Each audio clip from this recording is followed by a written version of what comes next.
off and the cue's gone somewhere. So that was remove all instead of just remove, stop speaking that one person. Okay. So that's just the difference between those two options. Okay. All right. So you get the idea that we're going to have a few little hiccups here and there, but we will get through it. Survive.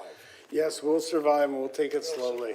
And don't forget the committee chairs are going to have to work with this as well. So you'll be in my thoughts.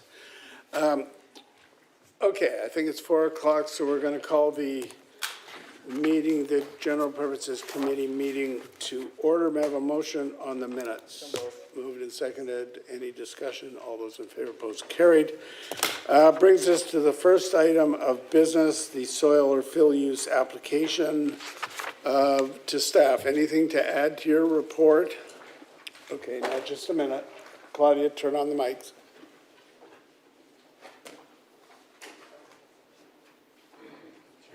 Just hang on. Wait.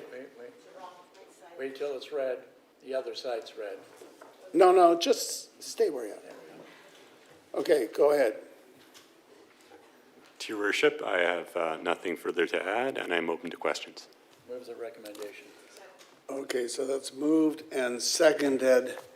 All right, now, just hang on a sec. We've got Councillor Galanders, just a minute, there you are. Thank you, Your Worship. Are there delegations on this tonight? Do we hear them first, or do we have questions first? And Oh, yes, there are delegations. I ignored that fact, hadn't I? yeah. Okay, all right, did you want to say anything else? Because I think we will go to those delegations. Thank you. That's fine. Okay, so is Dr. Stephen Ramsey with us in person or over Zoom? Daryl Zabitnoff, you're there on Zoom.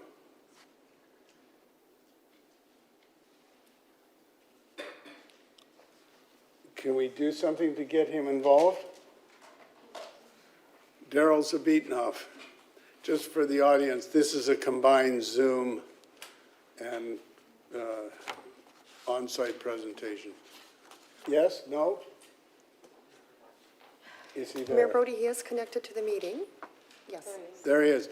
Now, did you want to say something, or do you just want to answer any questions if they arise? Can't hear you. Okay. We can see you, but we cannot hear you.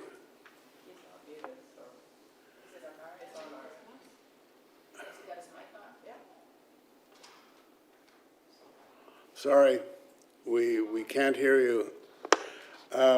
Jeff Hughes Gaines, are you there? Yes, I'm here.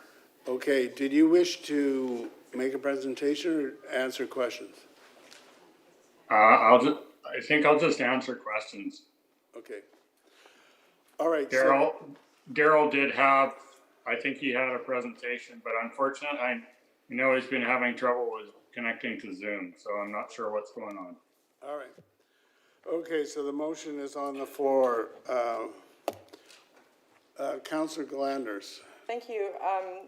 Can I ask what Mr. Hughes, I can't see the last name, Gruel, what your role is in this, or what kind of questions I would be asking of you?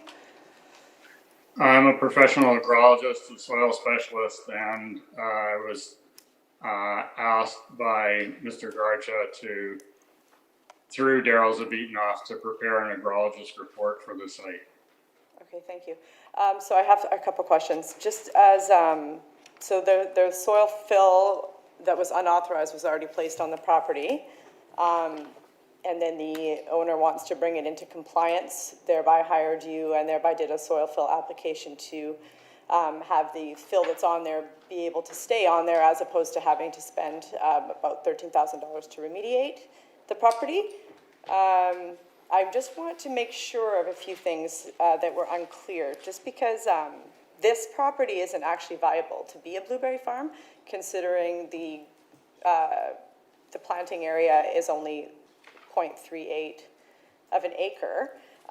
So a property that's 1.23 acres has to sell 10,000 dollars a year in produce and gross sales receipts in order to qualify to be a farm and have farm status and get the tax break. So in the future, if anybody did want to purchase this property and actually have it be a farm, they would have to grow over $10,000. 0.38 of an acre in blueberries can never gross over $10,000. So it's financially a completely unviable plan. So the only way to have farm status on a property this small is to do vegetables.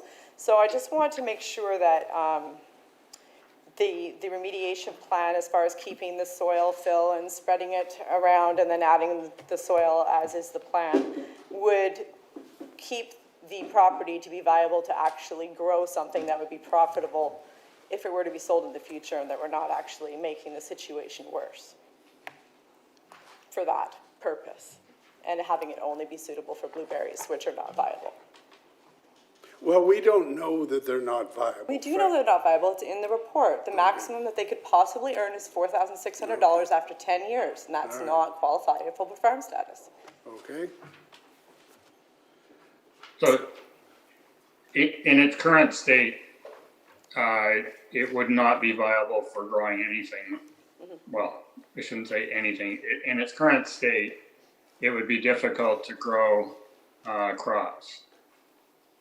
So our proposal is to try and make the entire site uniform by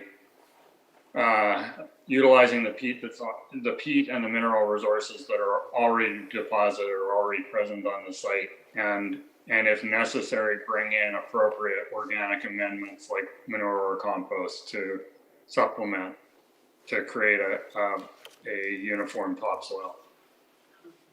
Okay, so to spend the $13,000 to remediate it, plus the $7,000 of costs for the planting, plus the $15,000 bond, and then after 10 years, they'll still be in the whole $10,500, plus the $15,000 deposit.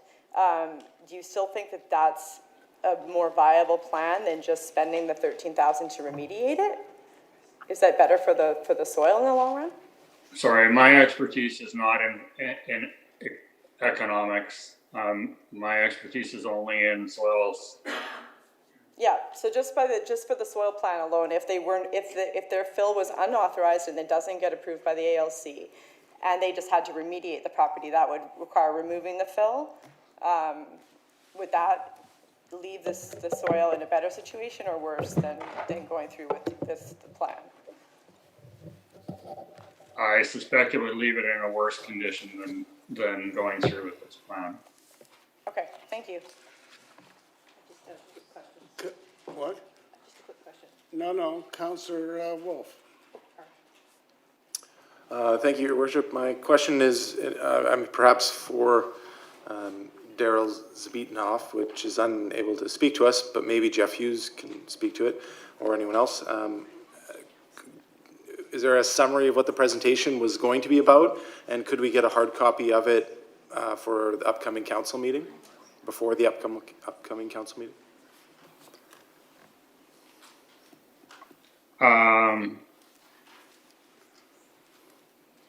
I believe we could give you something, what Daryl was going to present to you as a hard copy. Okay, thank you. Is there anything, you are probably familiar with the presentation, is there anything in there that's not in our materials? Can you hear me now? Oh, there's Daryl. Hello? Yes, we can hear you now. Sorry for the problems. No, there's nothing new in the presentation. I was going to provide some context to the way we approach the work. Okay.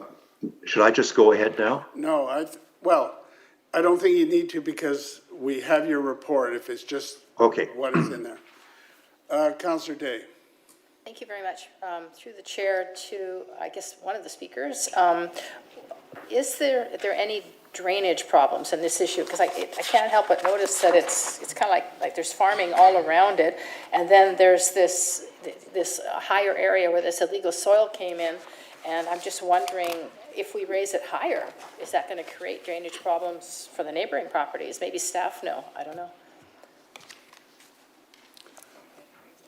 There's no intention to raise the property any higher than what it already is.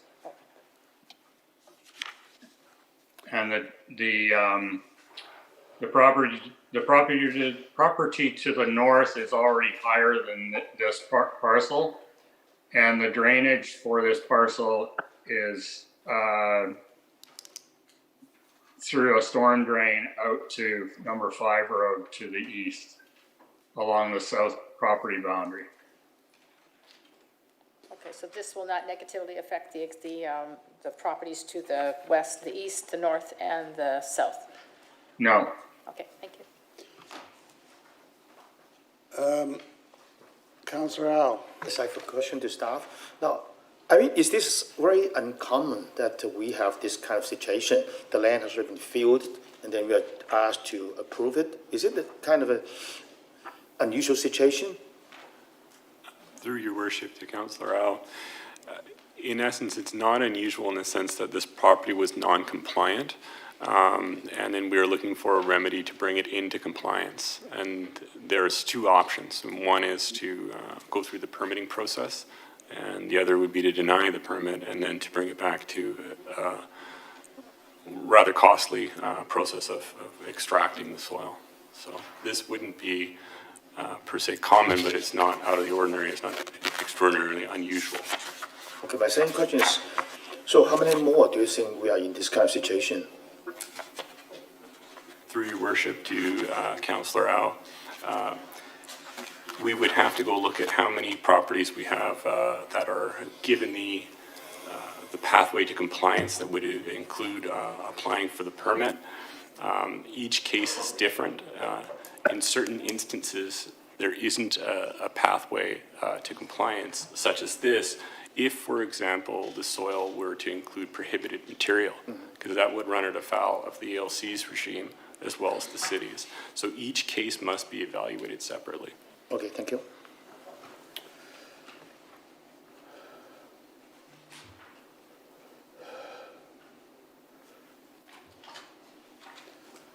Sorry.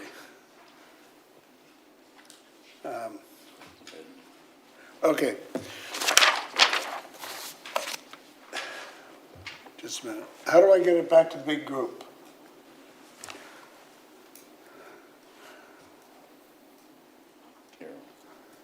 Okay. Okay, so I'm not seeing anybody else. I'll call the question then on this motion. All those in favor? Those opposed? That is carried with Councillors Wolf, Day, and Galanders opposed. Now, that brings us to the other item that is on the General Purposes Committee agenda, which is the issue of the election and political science bylaw.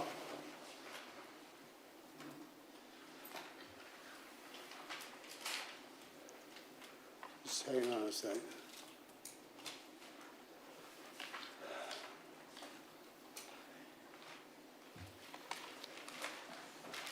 Okay, how do I focus on me?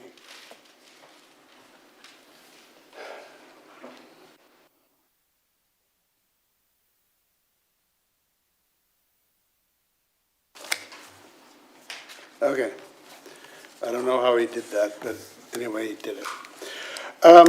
I just want to very briefly look at the photographs which were attached to this report, which are going to tell the story in my mind of why this is in front of council and why I believe we've got to do something about it.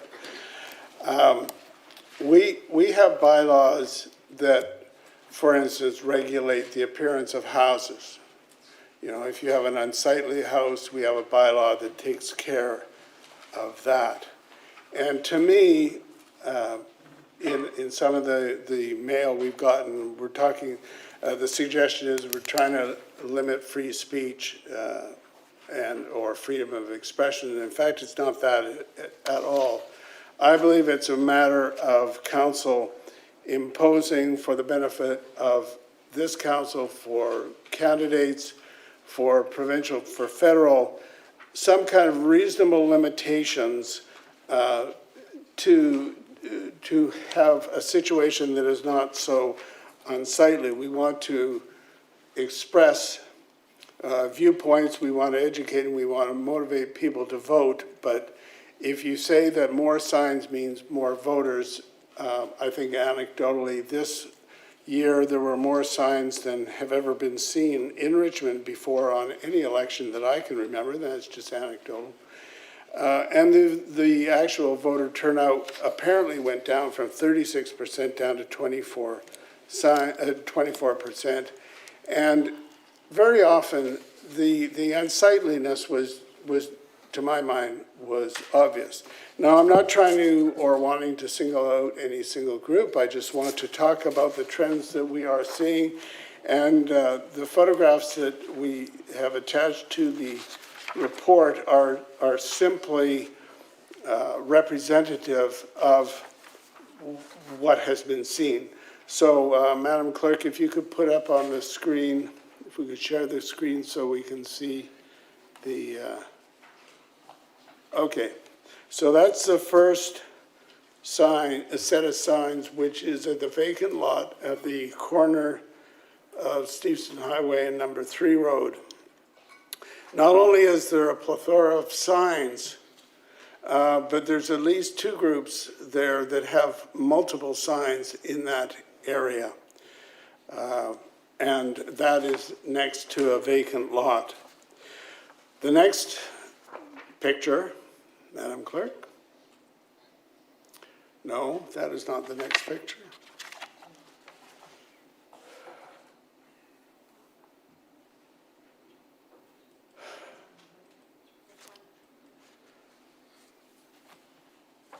The next picture is on a corner, Madam Clerk.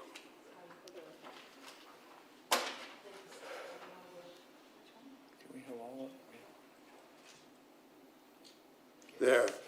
That's the second picture. And again, you see a multiplicity of signs.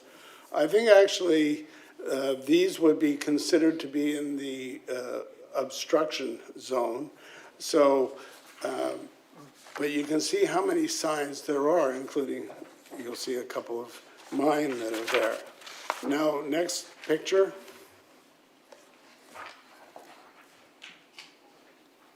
No. Yes, that is the next picture. This is a picture of the multiplicity of signs along the farmland. Now, I think that the legal advice would be that, in fact, those signs are on the highway. The boulevard exception, which I'll go into a little more detail in a minute, only applies to residential property. This is on farmland. And so those signs are right beside the road. So not only are there too many of them, in my mind, but they're not in the appropriate place. Next picture. No.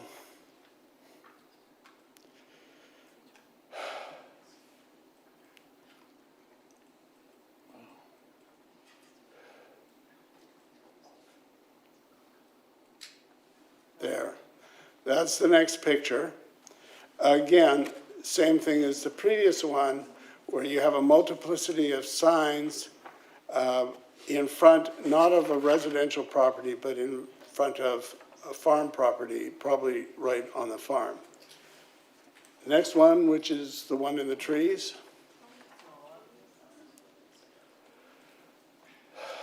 There. Signs were everywhere. Simply stated. Here we have one that's on the city railing in the corner of this property, and you have a multiplicity of them in the trees. The next one, which is the boulevard one.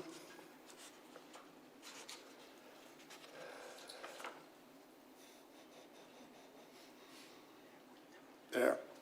Okay, so these ones are all along the boulevard. Probably this is on Steveston Highway. So again, we see a whole bunch of them. But the rule is, under the bylaw, you cannot place an election sign anywhere on city property with the exception of the boulevards. Now, the boulevards are in front of residential property, if they are in front of residential properties, and I emphasize the front of residential properties. Now, these ones are behind the residential properties, and you have to have the consent of the owners. And so again, you've got multiple signs all the way along, and they are behind the residential property. Again, and, you know, Steveston Highway is one of our arterials. It's one of the gateways to our city, and really, I don't think that does us a lot of justice.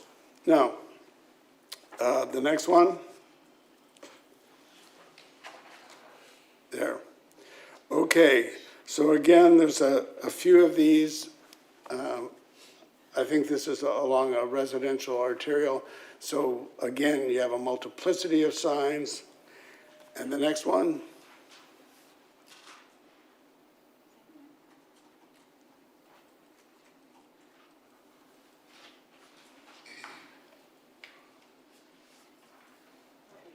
Okay, that was it.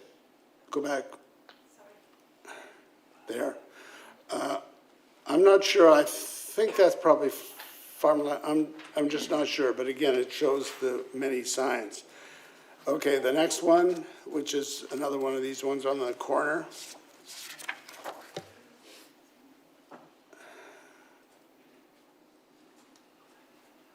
Keep going. No.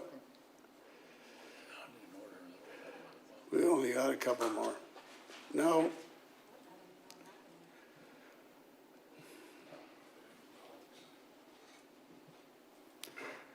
Are you going to find the picture?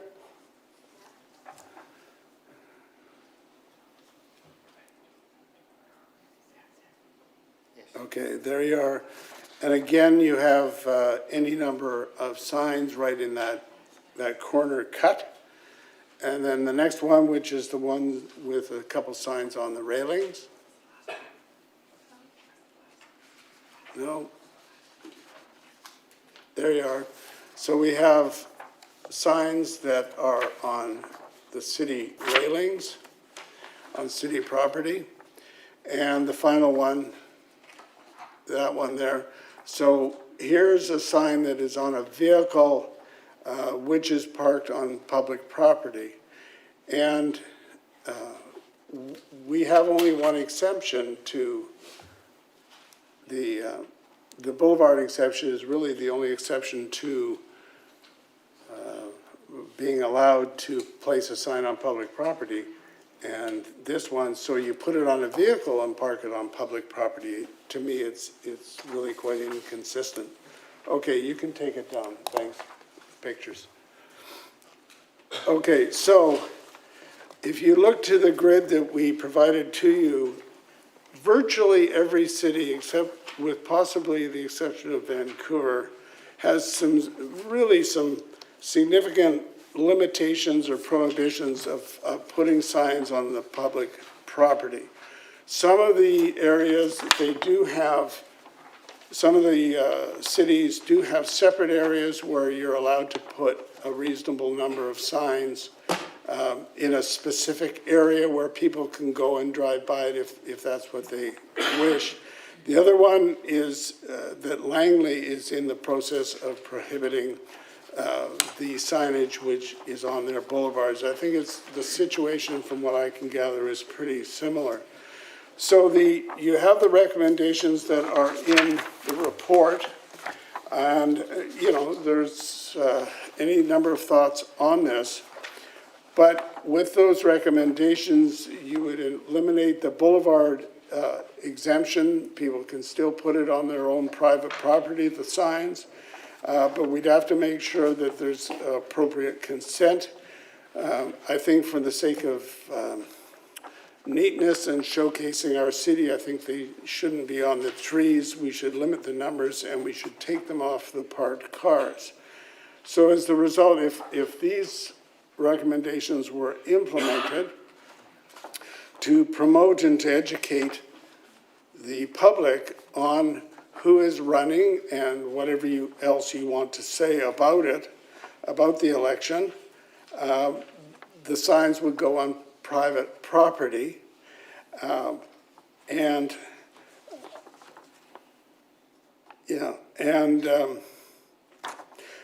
the homeowners would then have their choice as to the signs that they want there, but I've also suggested, keep seeing these multiple signs everywhere. I think it would limit the numbers of them. So that is the situation, and that's, I think there was a real concern in the public that everybody talked to me about it, and I'm sure they've talked to others. I just stress, we're not trying to stop the freedom of expression. We just want a clean city. We want to showcase in a sustainable way. We want to showcase our city. We want to use materials that are going to be sustainable. We don't want to give unfair advantage to people candidates who can afford signs and those that can't. We want to be able to more effectively enforce the various rules that we have. So at this point, I'm not going to throw it open to questions just yet because we have some delegations who want to speak to this matter. So first of all, I will go to James Day, related to one of our counselors. Come on forward and tell us what's on your mind. Now, do we have a timer? We do. Where? So please introduce yourself, and you've got 5 minutes. As I don't have a Okay. clock, we'll have a Go back. rough Wait till- idea here. Wait till he's organized.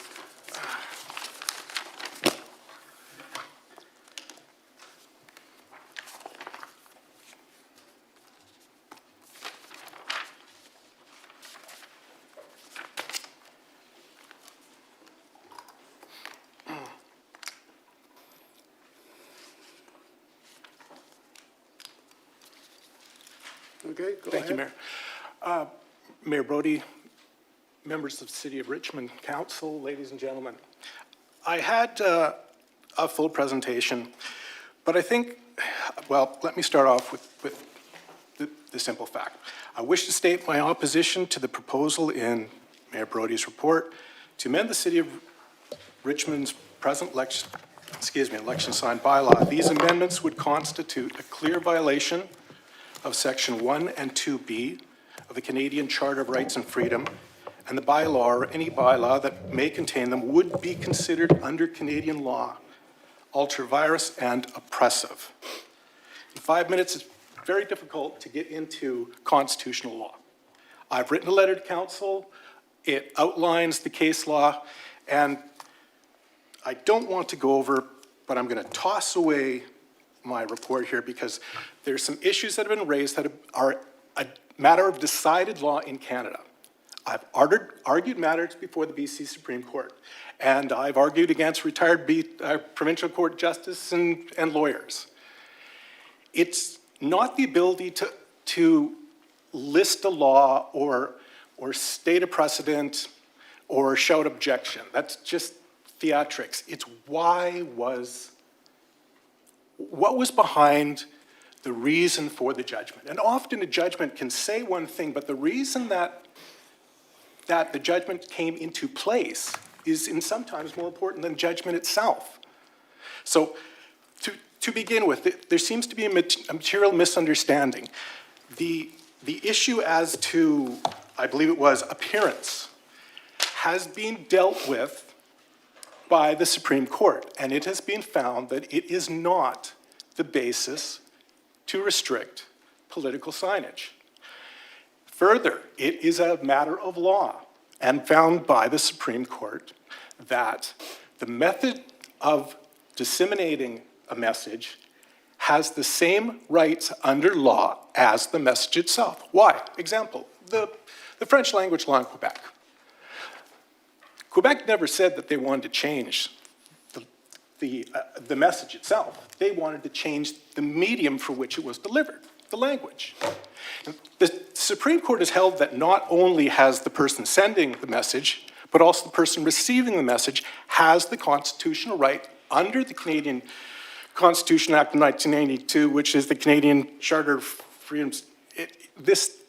You can get into the minutiae, but the bottom line of this is that these rights are set down by our Constitution. And our Constitution states in Section 52 that the Constitution and the Charter of Rights and Freedoms is the supreme law in Canada. It is the top, the final, it has the final word. And the ability to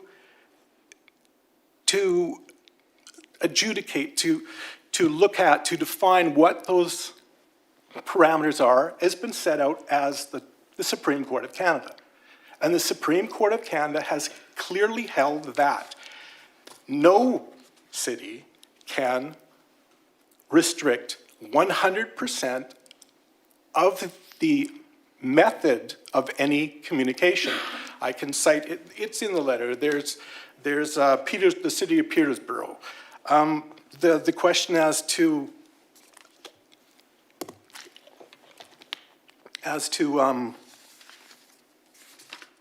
appearance was dealt with in a couple of other cases. The right of people to do advertising on city property. Let me give you an example here of part of the problem. You take the issue of political signage on cars. Now, the City of Richmond the City of Richmond has no legal authority to do anything on its own. It has no legal authority. It derives its authority to enact a law by the authority of the province. The authority of the province refers upon the City of Richmond their specific authority in some ways. For example, you have the Municipal Act, or you may have your charter. In the BC Municipal Act, it lays out that the City of Richmond has the right to regulate signage. But if you look at the Act, it clearly and specifically shows that the City of Richmond is only given the right to restrict the physical properties of signage. It is not entitled to restrict the message. Sir, you're out of time. Sorry. If you could summarize. In summary, the question of, I guess the core message is that you as a judicial body have the power to change laws. I, as a citizen, they're my rights that you're going to change. My rights are set out in the Charter of Rights and Freedom, and you have a responsibility to take away my rights. And if so, it's not up to you to decide how much the infringement is. Thank you. Thank you. Councillor Day, did you have a question? Yeah, for an example of Just a minute. a city that may have taken away, like you said, a method of communication, because it's hard for, as a city councillor to understand what does that mean? Because, I certainly don't understand the law. So there are 5. Oh, just a minute. He didn't talk about that. Yeah, you Yes, said- I actually did. I wrote it down. My lord, I mentioned the 100%. the City of Petersburg. Well, okay. Well, the answer, Councillor Day, is in attachment 3, which goes through all the cities and what the restrictions are in the Metro Vancouver area. I apologize, Mr. Mayor, but that is not, in fact, the correct. The fact of the matter is that the Supreme Court of Canada has, not only does everyone have rights in the Charter, but the Supreme Court has held the rights, all rights, to have different weights. The right of freedom, political speech and expression has essentially the highest rating, according to the Supreme Court. In Ramsden v. Petersburg. No, sir. You were asked a question about other cities, Yes. and we're not going into all your cases. I think you're finished, sir. I understand what you're trying to say, Mr. Mayor. The fact is that you have to understand that to understand the case. Thank The you, case- sir. The case. No, sir, thank you very much. You're really going into a whole different area, and thank you. We have your presentation. Thank you. Thank you.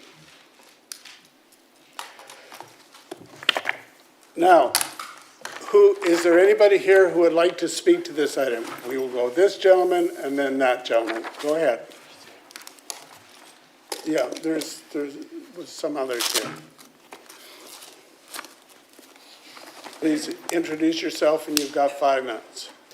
My name is Bob King, and I live on Railway Avenue, and I'm known to some of you, not to others. This will be short. I've been on your radar before. I want to start by saying how much I appreciate what you do. I know you have a tough job. You have to balance a lot of competing interests, and it's not easy. Having said that, I miss Harold terribly because he was always an influence on the meetings. Sir, please And proceed. it's my time, isn't it? Yes, but you've got to speak to the item. Okay,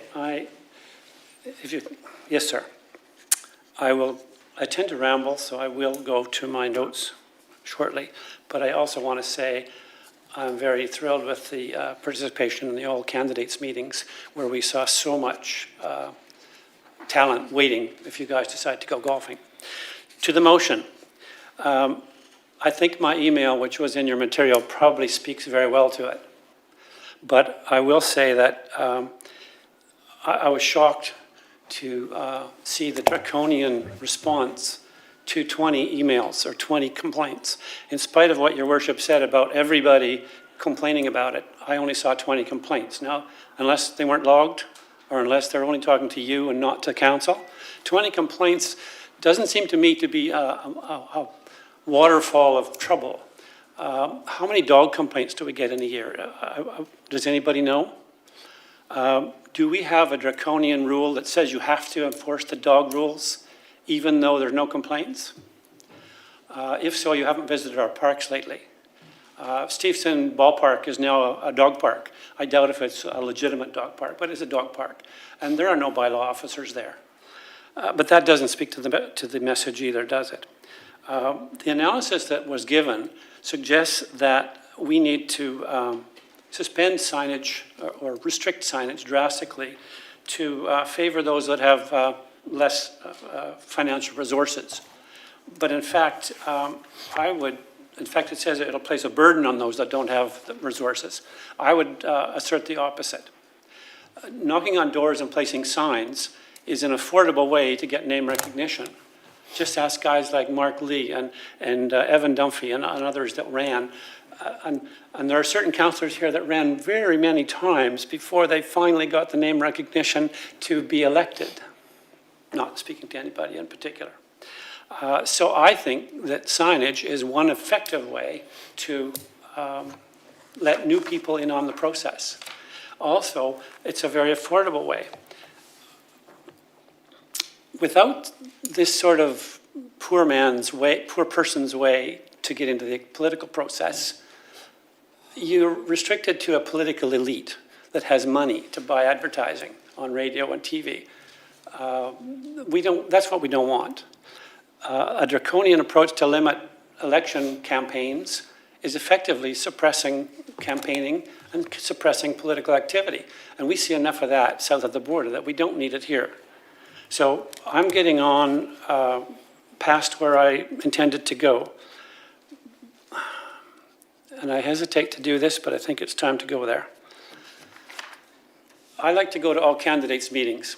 I get to see everybody, I see what they're doing, I see what they're getting at. I know there are slates, but a slate simply tells me how you think a little bit. You're not obligated to sit in that seat and vote with your slate. You can vote your conscience on every single vote. Now, at the last all candidates meeting, I saw the mayor berating one of the councillors, very animated before the meeting, and I couldn't understand. But I found out later it was something to do with signage. So in spite of the assertion that this isn't directed at any one person, did you see whose signs are up all over the place? I think that it is unconscionable to do this, and I hope you will vote this amendment down. And I doubt if this proposal was prepared by the mayor himself. I suspect staff did it, and I think that's a terrible misuse of staff and even an abuse of power. I wasn't going to go there. Sir, Yes. I'm not going to have you sit here and say I've abused power. That is my report, and I encourage you to read it because you've obviously missed some very important points. And secondly, as far as the conversation to which you refer, I was trying to inspire Councillor Day to a higher standard as far as her truck with signs goes. Thank you, sir. That is all. May I close? No, you're out of time. No. Councillor Day, you've got a question. Wow. Mr. King, I have a question. Just hang on a second. Just waiting for the technology There to you are. catch up. Sorry about that. So some of the signs that were pictured were not allowed by our current bylaws. Do you think it would make a fundamental difference if we just enforce the bylaws that we already have in place? Well, I can't speak to that. I'm not familiar enough with the bylaw. Sorry. Okay, good. Thank you for coming. All right, thank you very much. This gentleman here, who would like to be next? We'll go to you, and then the lady here, and then this gentleman.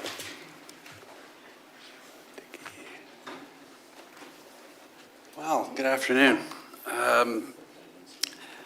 I'm going to take a different approach. I think you're on the right track. I don't think you're going far enough. I think you're on the right track, though. I've seen signs during elections that are on vacant lots and on chain link fences. And you know what it says to me when I see a sign on one of those lots? It says that that candidate is bringing to this important place, not important decision-making powers, but the ability to hammer a spike into the ground and attach a sign to it. And I'm not sure what that really says. But when my neighbor drives by my home and sees a sign up in front promoting a particular candidate or anybody else's home, I think that says something about the candidate. My neighbor likes that person. I like and I respect my neighbor. That means something to me. It doesn't mean a great deal to put a sign on a vacant piece of property. And it only adds to the site pollution. I think it also adds, it doesn't really do anything in terms of our sustainability targets and projections. I mean, sitting on some committees, we talk about circular economy, we talk about sustainability. There's a lot of chloroplast that ends up in the landfills around November every 4 years. And I think we're on the right track if we're going to start to curtail that. Now, I just would like to sort of comment briefly on some of the other comments that I heard. The Supreme Court may have rulings and may have decisions to make on municipal signs during elections, but that's the Supreme Court's decision. City Council has an obligation and a job to write bylaws and to enforce those bylaws. If those bylaws eventually get found out to be unconstitutional, well, you deal with it then. But you don't not write a bylaw because somebody says that it might be unconstitutional. So I say go for it. In terms of leadership, I think we can show that leadership. I read the newspapers from time to time, not as often as I should, but I do. I've heard about developments that have not moved ahead because we don't want to cut down some trees. That's sustainability. That's trying to do the right thing for the environment, and yet we're putting chloroplast into the landfill. I would go further with this. I would restrict the signage in terms of its square footage. If you want to put up 10,000 signs, put up 10,000 signs, but get the people in the homes that you're putting them on to sign the piece of paper that says you can put one sign on their property. I have my own opinion on why voter turnout is low, and if anybody wants to ask me about it, I'll be happy to share it. But I don't think that having more signs out there generates more votes. I saw a lot of blue signs, and I don't see any people that had blue signs sitting around the council chamber right now. And there are people who are going to get elected to council one day, and they're gonna work hard in the community, and they're gonna do things, and they're gonna get known, and that's what's gonna get them there. It's not a piece of coroplast that gets thrown out after the election. You know, I organize the Terry Fox Run every year. We have been using the same coroplast signs for 20 years. We just put a new date on the bottom of it. But you can't tell me for one moment that any of these coroplast signs are getting recycled because names change and affiliations change. So I think we have to start being leaders, showing that leadership that you want to show and that you're elected to show, that you're going to do the right thing for our environment, and say goodbye to some of these signs. I would go, I think what you should include in this bylaw would be that only particular sustainable materials can be used in the manufacturing process of these signs, for one. Listen, I'm not sitting around the table, so I don't get to make that call. But I think you're on the right track. I think you're doing the right thing here, and I think you should move this forward as quickly as you possibly, well, certainly before the next election. You have a little bit of time. That's all I have to say. Okay, we've got a couple questions. Councillor Day. No, sorry. So Laura can go first. Just saying us. Can I go first? Councillor Day, push your button again, please. Okay, Ed. No, Jesus. Push your button again. Okay, there you are, Councillor Day. It's nothing You're worse on. than, nothing worse than trying to teach someone over 40 new technology. God help us. Mr. Howard Champowski, thank you Yes. for coming forward. You did not Thank introduce yourself. Oh, sorry, Howard Jampolsky. Yeah. So, did you know that some of us, i.e. the group that I ran with, actually repurpose our signs? We reuse them at least once, if not twice, that we design the signs in such a way that we can reuse them. And are you aware that the signs that were not used after the last election or had become tired were then donated to all kinds of people who used them for other purposes? Well, I think that's great. I'm not sure that every candidate does that. I think it's wonderful if you can. I don't know what candidates do with their signs after the elections. I don't visit. I don't spend a lot of time at the landfill. I find it a little bit unsightly and not very nice smelling. So I don't know if they are all going to the landfill, and it's good if they're getting repurposed. I think that's wonderful. I'm not sure that all candidates are doing that. I'm sure there's a lot of waste. Yeah, I'm sure there is. Did you know that, and I did some research before today's meeting, you can now buy poly-coated cardboard signs that are very affordable, and they're compostable, and on top of everything else, they last like 3 months out in the open rain. I think you should put that in the bylaw. Yeah, like I you think you said should that. require it. And not only should you require it, but you should only allow them to be put in front of people's properties when they permit it. That's, I think, really the key here. There's a lot of unsightly, it's not just, there's visual pollution too. And like I said, I mean, I know that people around this table and other people who didn't quite make it to this table have a lot of supporters in the community. So put it in front of their homes. I mean, see, like 40 signs on one lot doesn't make a lot of sense to me. And, you know, I drive down Stevenson and 3 Road all the time. I find that to be an embarrassment to the city. Are to you see aware that, that our group and another group, a very significant group, had a spreadsheet where each and every sign was cataloged, where it was going, who said yes to the sign, and we had the address so that we could be sure to pick up those signs so we can reuse them in the next election? Well, I think I think that's a responsible way to go about it. And I think that I still think they need to be on private property, and they need to be following all these bylaws. And I don't think we need quite as many, but I saw a lot of signs on public property, and I saw a lot of signs on, vacant property. I would agree, they should not be on any Yeah, deal. no, absolutely. But I mean, that's the only thing that I can agree with you on. But we want to, let's make the city look a little better. I think it's too much. That's my view. Okay, Councillor Galanders, you have a question, if I can get to you, just a minute, Ed. This really is something else. ready. You got me. Yeah. It's working. Okay, Thank you. Thanks for speaking, Howard. You mentioned that you like the signs on private property, so in front of someone's house. So let's say somebody doesn't have any grass. Maybe they have a small property or a townhouse and they are landscaped with only some planters and maybe a few shrubs. So there's nowhere they can stick the sign in, and they could only do it by attaching it to like a planter. Are you aware that the bylaw as presented, would prohibit an owner from doing that on their own property? And what do you think of that? I haven't thought about that. Well, it's in the bylaw. But you know what, that's what the discussion's all about. I mean, if there's a way around that, if, people who live in townhouses should be able to express themselves. I don't think anybody's, I don't think anybody's really trying to curtail that. They have a view just like I do. You don't have to be an owner of a single-family home to be able to have a voice in the election. Fair enough. Thank you. Okay, those are all the questions. Thank you, sir. Thank you. Now, let's see, I said going to Mr. Dickey.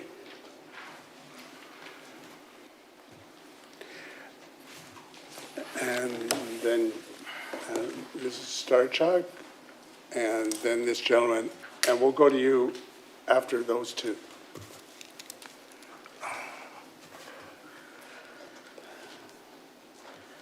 Yes, sir, please introduce yourself. Mayor and Councillor, thanks for having me here this evening and being able to speak to this issue. I already submitted a written submission, so you've got an idea what my thoughts are, but I have read through the report to committee and had some additional questions. I know I won't get the answer here tonight because this is not a dialogue in any means. This is simply a one-way, me ask it, and you maybe think about it. I'm hoping some of the questions I'm raising here, you as councillors can think about further, because I think there's a lot of holes in this report, the way I'm seeing it. Starting with at the very beginning, when it talks about sort of the origin, proliferation of election and political signs, that's a pretty loaded word to begin with, because there's no historical context to this, whether there's more or less or the same than past years. Right below that, you've got reference to strategy number 1, a safe and resilient city. I'm hoping that the city will update the council's strategic plan going forward to focus on voter turnout, maybe. Maybe that should be part of the plan, rather than spending our time just talking about signs. Let's set a target for voter turnout and put that in there and work towards that. That would be really helpful to protect our democracy and supporting that. Down below that, you've got engage and inform community. Ensure citizens are well informed, it says, with timely, accurate, easily accessible communications. So again, I'm kind of puzzled what happened this election. Residents were not well informed. Clearly, the numbers show by the voter turnout. And if there's some data to show otherwise, I'd love to see that. But so far, they weren't well informed. I was part of the election. I was out there, and early days election, nobody had a clue there was an election. So something went badly wrong there. Next part, election bylaw, sign bylaw includes the following key regulations you talk about. And, all that's very well, obviously managing the signs for some expectation, size, location, size, et cetera, placement is going to be managed. But enforcement, are you going to hire more bylaw officers to manage this? And what's the cost for that? Because that's what you're going to have to do, because there's bylaws now, and this election, if they weren't being enforced, clearly, again, you don't have enough bylaw officers, or what's the challenge there? So that's, as that cost, I don't see that cost included anywhere of making those kind of changes. Right below that, you talk about, analysis as a header. I'm curious to know who this was done by, when, how, what went into creating this, because I'm seeing a lot of assumptions here, a lot of conclusions based on no facts. Right below that, during the recent election, there was an unprecedented number of issues. That's a pretty loaded term, unprecedented number of issues. Was it 20? I understand, 20 formal complaints. I don't know if that's unprecedented. We don't have any context again. Be nice to see some context to historical numbers maybe here. Right down below that, it is noted that the high volume of signs did not lead to increased voter participation in the election, as turnout was reported to be very low.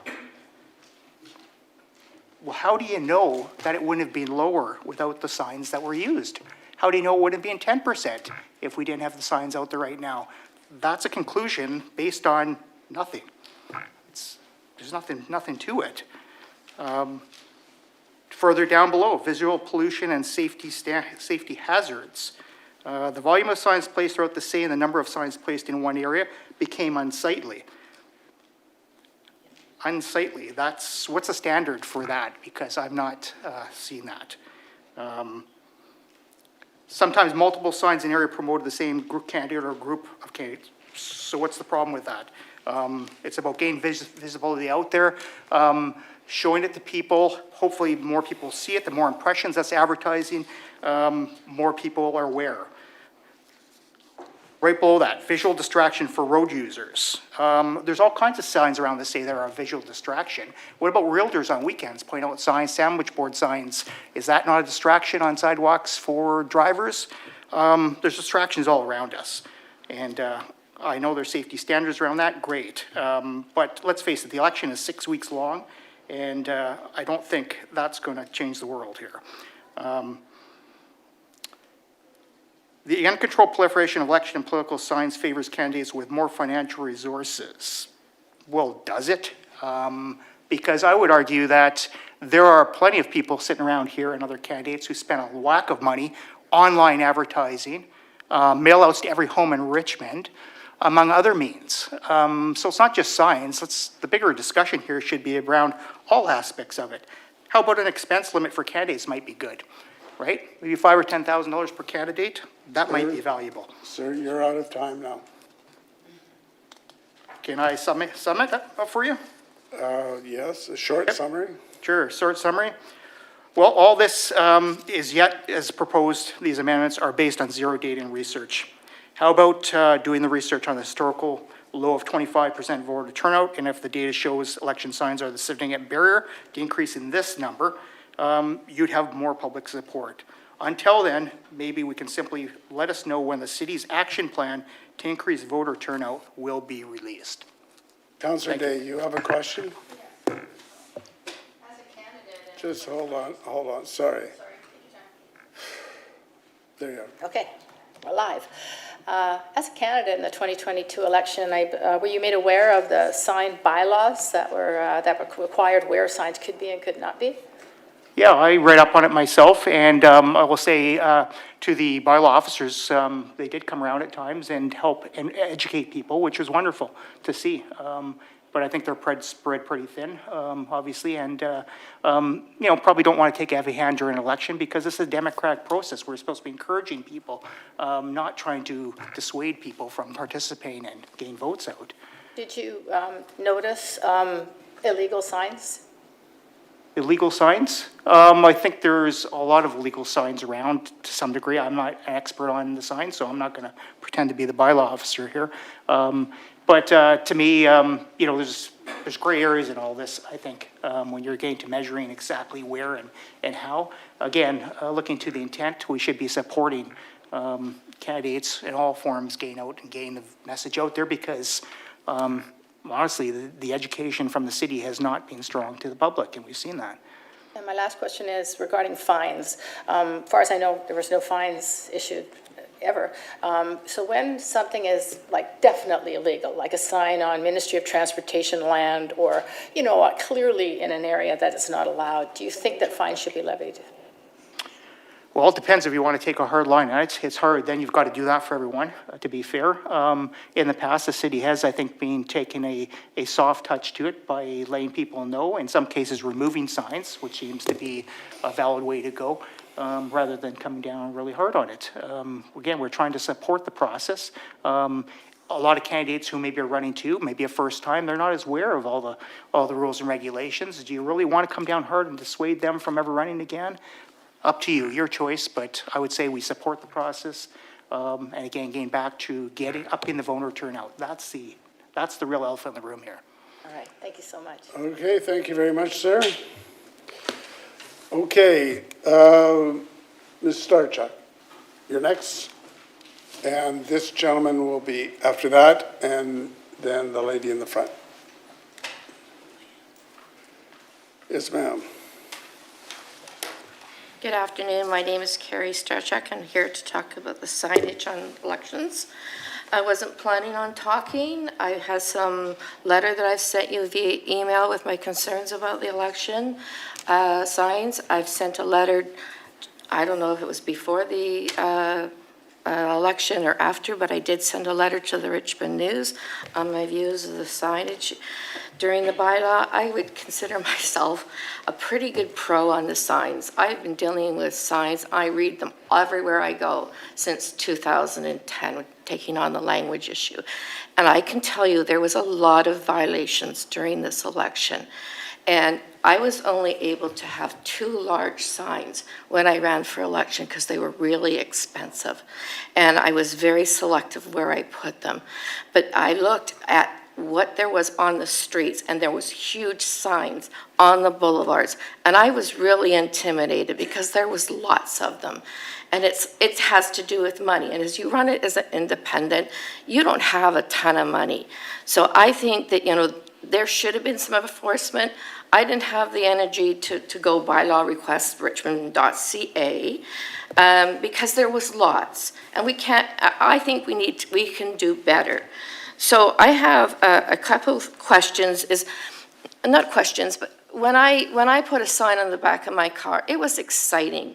I would go into a neighborhood and we'd go campaigning, and it was a way of getting around. Now, you're going to tell me that I can't put a sign on the back of my car when you have McNulty and Lou having a sign on the back of a bus. That's a lot of money. That's more than my whole campaign. So I think that we really need to really think about really what we're doing. It's the violations of what we're doing, the abundance. And I think if we all work together, we can do better. There's even one councillor on this panel today that still has their election signs out. And nobody has actually taken them down. I've seen 4 of them. So, I just think that it's very contentious, but I think if we can work through it, I think we can make everybody happy. But it's very intimidating when people got a ton of money and you don't have a ton of money, but you're probably both qualified for the job. So that's all I think I have to say. Ma'am, if there's somebody here who has 4, or anybody who has some signs up, if you can let my office know, we will pass along that message. Okay. Okay? Because But I don't want to be the bylaw officer all the No, no, time. no. I've got enough issues going No, no. on in my neighborhood. I doubt that person, whoever it is, wants their sign up, so. But you also saw it with Alice Wong after she had her election. She left hers on for weeks. And so it's not just this one person on council. It's every level of government Yeah, that okay. does it, right? But if But you I would could- like to see, it be a fairer system. I'd like everybody to do it by the rules, and that we respect one another, because it was fun. It was fun to meet all the different people. And if you tell me I couldn't have had my sign on my car, that was fun. Okay. Thank you very much, ma'am. Thank you. The gentleman over here, and then we'll go to the lady here. Who else would like to speak to us on this item on the agenda? Is there anyone else? Any other? I'm not seeing. No, you've spoken, sir. Go ahead, sir. Please introduce yourself, and you got 5 minutes. Hello, my name is John Baines. First of all, I had a couple of things planned to say. One of the issues that was brought up today was, and by the way, I'm going to try not to speak anecdotally. There seems to be quite a bit of that going on. I'll try to restrict my comments to something, as one of the other speakers mentioned, more factual. The whole idea about the proliferation of signs and how that relates to election turnout. I went through a lot of research at one time, wasn't going to mention it, but there is no research that suggests extending the number of signs in any jurisdiction reduces turnout. On the other hand, to be fair, there is research that says it increases marginally turnout. So I'll go with that. That's the best I could do with the research I did. Residents of Richmond are very familiar, of course, with the proliferation of election signs for municipal governance. I should mention it's once every 4 years. They've become a mainstay for aspirants to political office in this city and every other city. City Council must now ascertain if the current regulations need to be changed. The current proposal is a complete overreach to a questionable problem. The need for amendments apparently came from sign complaints from the 22 election. My understanding is there were a total of 20, I know it's already been mentioned, from 230,000 residents. Hardly a groundswell. And no input at all from Richmond's citizens in general. There appears to be no input to the community. We have a site called Let's Talk Richmond.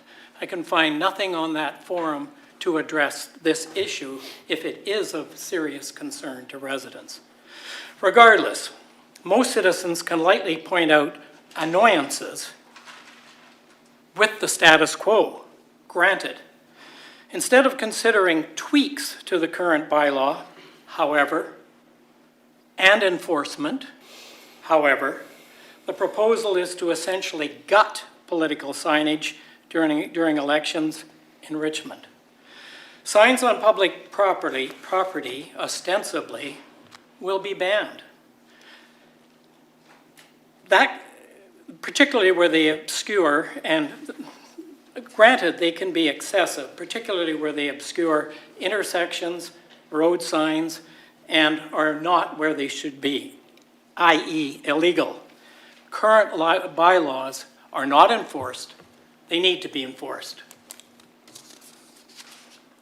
Candidates who do not take down signs after elections or other obvious violations are accountable to the current bylaws and fines. Most election signs are not an environmental problem. The cardboard is easily, well, cardboard, the stuff that's used, not cardboard, can be recycled, and the frames are often sought for reuse. Signs, contrary to the bylaw assertion, do not favor those with more campaign dollars. Nonsense. The big money is spent on newspaper and online ads. I looked up I won't mention any names, the expenses, the public expense sheets for incumbent councillors, for incumbents. In one case, it was a ratio of about $60,000 to about $1,000, a ratio from the 1,000, the odd 1,000 to 2,000 were for signs. The rest, a huge amount, was on other media expenses. This, of course, will cause a boon to media outlets that are getting these big bucks, like the Richmond News, for instance. I suggest that might put them into an awkward conflict of interest situation. Apparently, many signs that were illegally placed on were placed on Ministry of Transportation land. Why wasn't the bylaw enforced? The allowance of signs on my private property is reasonable. Legally requiring an official legal document of permission from the City of Richmond is bureaucratic overreach, designed to significantly curtail the practice. Will that stand up in court, for instance? Well, we may not be worried about the charter, but I think we should be concerned with potential legal ramifications. I'll get to that right now. Sir, you're going to have to sum up. You're out of time. Okay, I'll just quickly sum up. Surrey has gone through a number of legal court challenges, which they have lost on items related to signage. So the notion of the charter and not being terribly relevant, be prepared for lots of legal expenses if you want to play this game. One last sentence. This sledgehammer approach to a minor problem that could be handled by enforcing existing bylaws is essentially ill-advised. Sir, are you aware that in Surrey, they don't allow election signs on public property? Yes. Period. Yes. Okay. Yes. I just want to clarify that. Yes. The court case I was referring to was on private property. Well, and it was also non-election signs. It was a political, yes, as opposed to election. Yes, correct. Councillor Day, you have a question.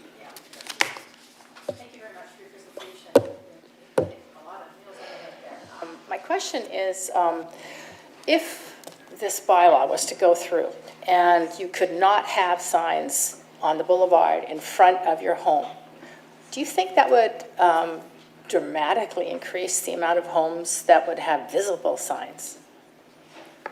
No, it's interesting you should say, on my particular home, which is on farmland, I have a ditch. And so the only way I can put up a sign is to put it on what is city property. And I do that. If I couldn't put it on city property, I would have to put it on in a place that was completely obscured from view.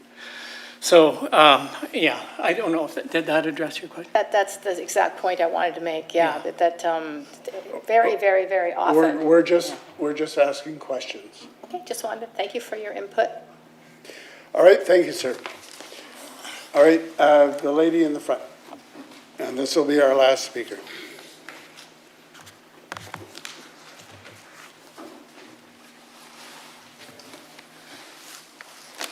Good evening. Happy New Year. Glad to see you're all here. Nobody on Zoom. It's a lot easier to make eye contact with you that way. Thank you for being here. My name is Brenda Howery. I live on Bird Road. In front of my house is city property. If I want to put up a sign, it's on city property because that's just the way my house is. So I have to try and get it in to a retaining wall. So I did, because I'm proud to put a sign up to say, I vote, I care. That's just my start. I get my 5 minutes, and I know sometimes council, they mark down how many for and how many against. And lots of things are decided that way, possibly not this one. So I'm against. Why would the city make even more expensive? Why would the city make it even more expensive for citizens to run for office? Who complained? 20 people? Not me. It would appear that the amendment proposed would only benefit candidates with deep pockets. That's sad. The city doesn't do due diligence in bylaw infractions unless there is a complaint. You had 20 complaints. There were no fines. What happened? Where's my bylaw officer that I pay?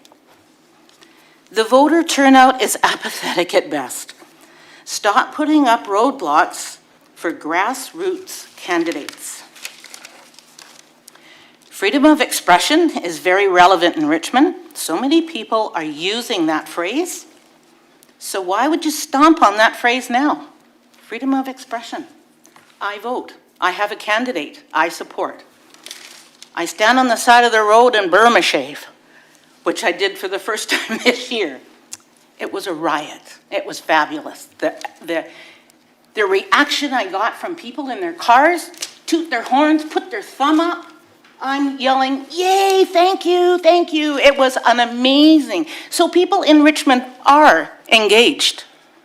We can't stop those signs because that's what I was holding up. A big sign, jumping around like an idiot. Loved every minute of it. But my freedom of expression was allowed there with that sign.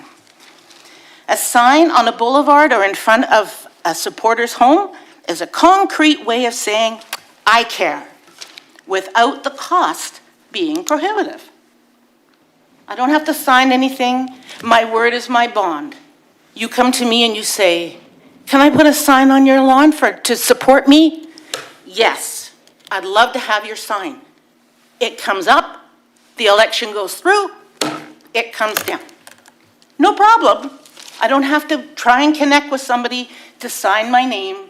I don't have to come to City Hall to get a form or go online with a PDF that I'm not going to be able to do to sign my name, to say Brenda Howery says yes to a sign.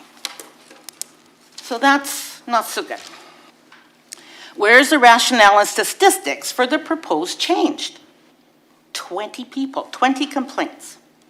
I complain sometimes. And then I have to complain again, and then again, and then again, and finally, Somebody comes out and fixes my problem in front of my house. I think it was 5 complaints. With the densification of Richmond, there are quite a few homes that putting a sign on a planter or a shrub on private property is the only place a voter can make his or her wishes known. Don't take that away from them. They're living in tiny little boxes called condos or townhouses. And that's the only place they can put their sign. Don't take it away. A limitation of 1 sign per candidate or group on a single parcel of land. Well, at the speed people travel in this city, and I Burma shaved, I know, they're not doing the speed limit. You need more than 1 sign so the drivers, voters, can comprehend the sign. I'm sure some of them gave me a thumbs up because I was acting like an idiot. They didn't know whose sign I was carrying, except that whole road at that time that we were out there was all the same group. So hopefully my thumbs up was for my candidate. And then I said here, after Burma shaving in this last election, it was made abundantly clear to me that you need more signs. If you were saying that bylaws should be changed, then hire more officers, then enforce all the bylaws without it being complaint-driven. Ma'am, you're now out of time. And don't you love it that I'm out of time? So I got right here. Thank you for listening. Thank you. I don't love it. Mhm. I'm just telling you, you're out of time. I get it. I come often. So thank you for listening. Really give it a good think. Thank you. And remember, there are a lot of people out there that care, and we vote. Councillor Day has a question. So I'm not sure where, when, you said you were a Burma shaving during the election. If you're Burma shaving and you can't put signs on city property, the only way to have them out is if you're holding them. That's right. So do you feel that would negatively affect the effort? What, that I have to hold the sign? That would be... Or just trying to get the message out? I felt very positive and very, that I was actually doing something. I was physically doing something to get my candidate elected. So no, I don't think it negates it if you're holding the sign. But if you are not allowed to have them in the boulevard as you're Burma shaving, do you feel that would reduce the message? Yes. Okay, thank you. Yeah. Thanks again. All right, thank you, ma'am. Okay, with that, we're going to go to the matter. My suggestion is if someone is willing, I'll make the motion to put it on the floor, if I can get a seconder for that. Second. All right, so that's moved and seconded. There are some points arising out of what we've just heard that I just do want to make on this. First of all, we heard some legal advice. If council is in need of legal advice on this matter, we'll recess this meeting and we'll go into a closed meeting and we will get that legal advice. But very briefly, I just want to say that we are talking, you can put signs all over private property. It's the boulevard exemption, and we saw the pictures of that that show how many there have been. Basically, references made to all the other cities. Almost all the other cities severely curtail the signs being on the public property. We talked about the materials. We could have someone take a look to require certain materials, but as it is now, with no limitations on the materials, I think the sustainability aspect of this is really questionable.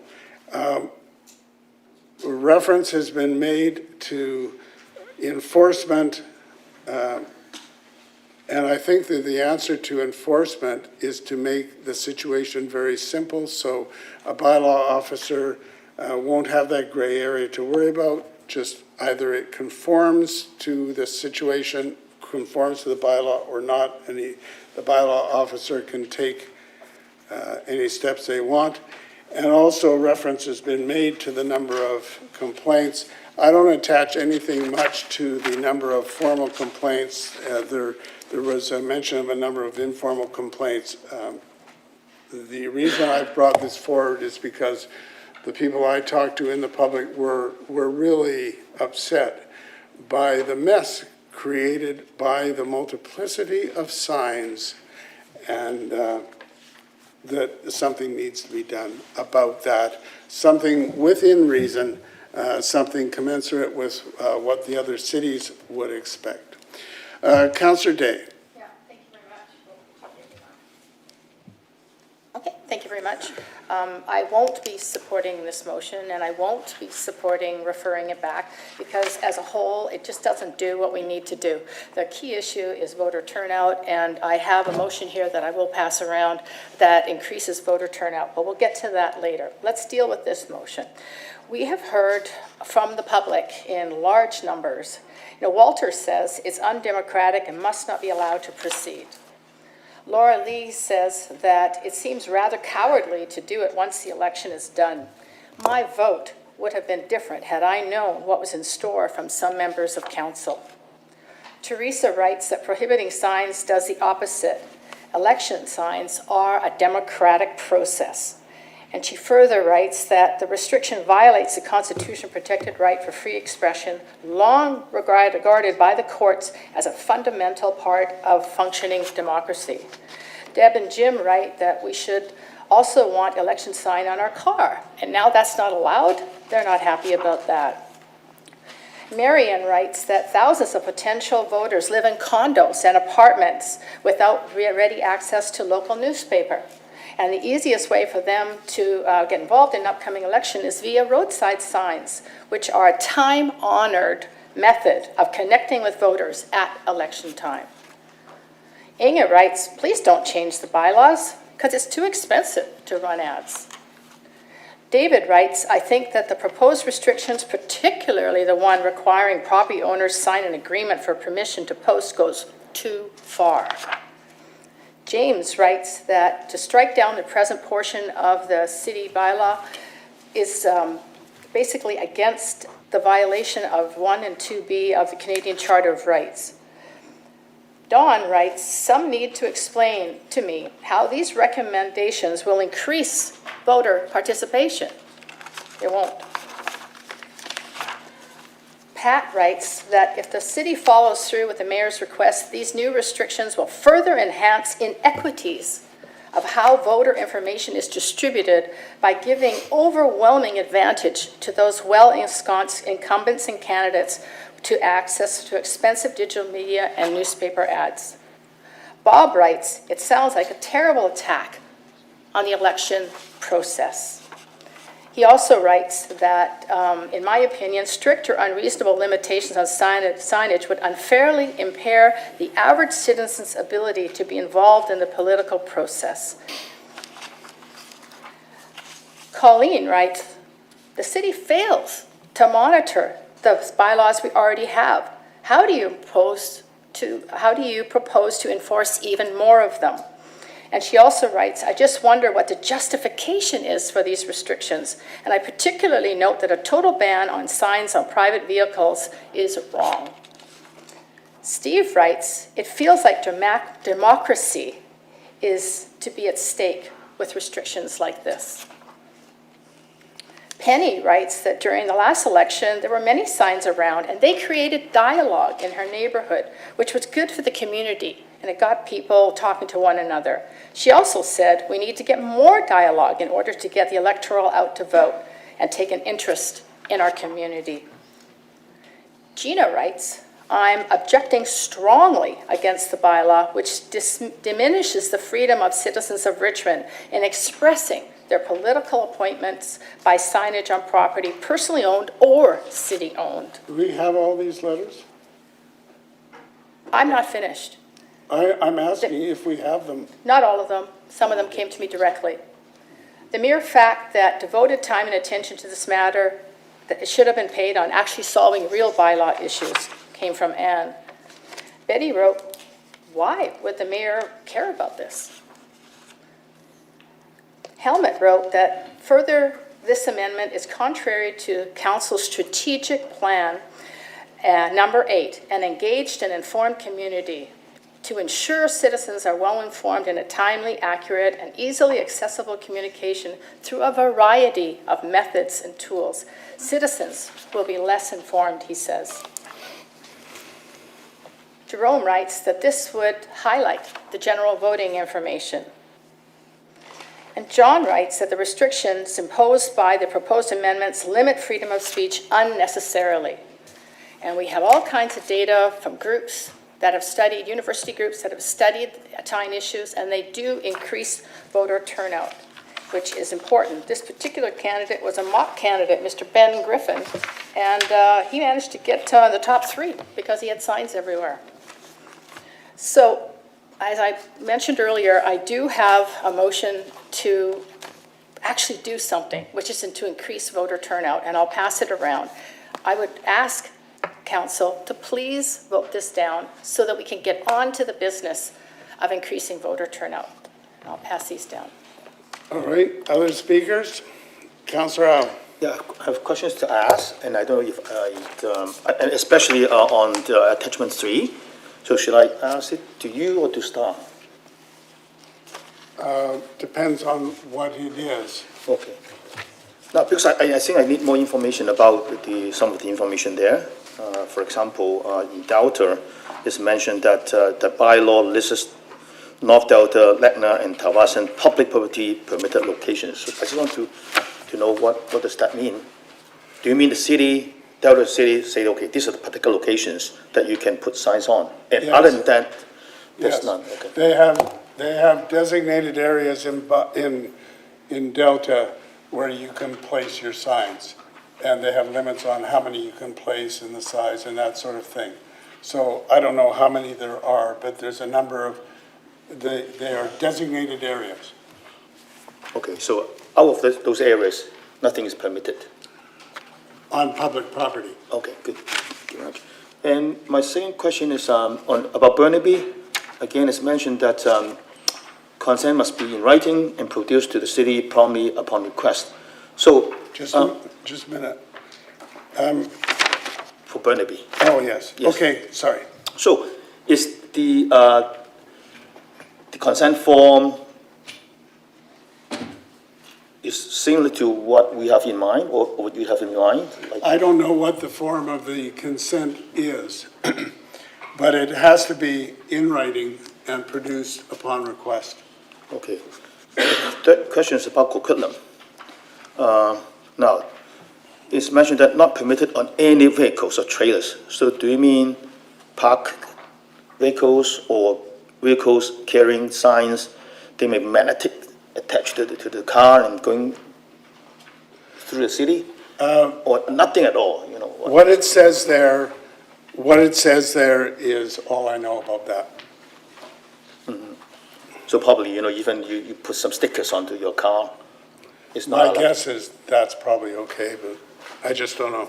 Okay, good. And the number of election signs per candidate, per location, both public and private, is restricted to 1. And how is that in Coquitlam? Again, that's all I know. That's all I know of that. Okay, good. Now, and I have some further questions. For Strat councils right now, do they have the power not to allow election signs? Well, I think you're talking about the boulevard exemption? Okay, so what it says for the boulevard exemption is that, if I can get it, it's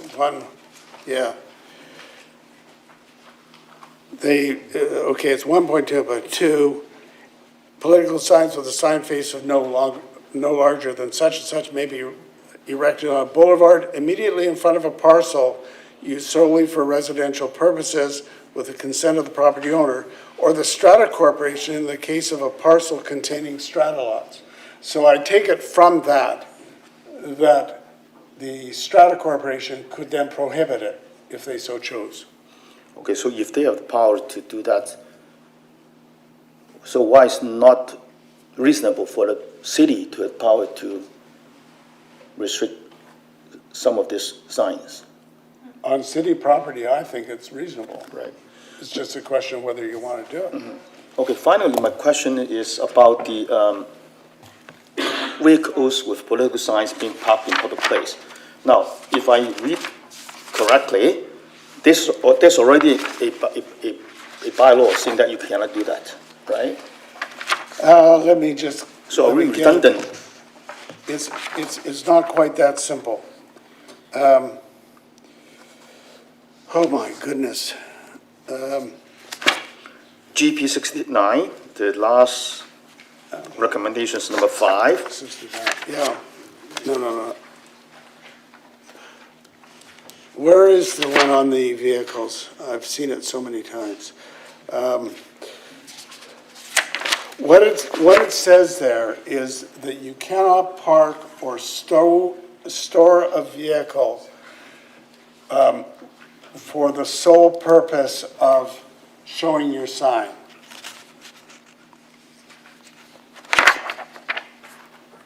I just can't.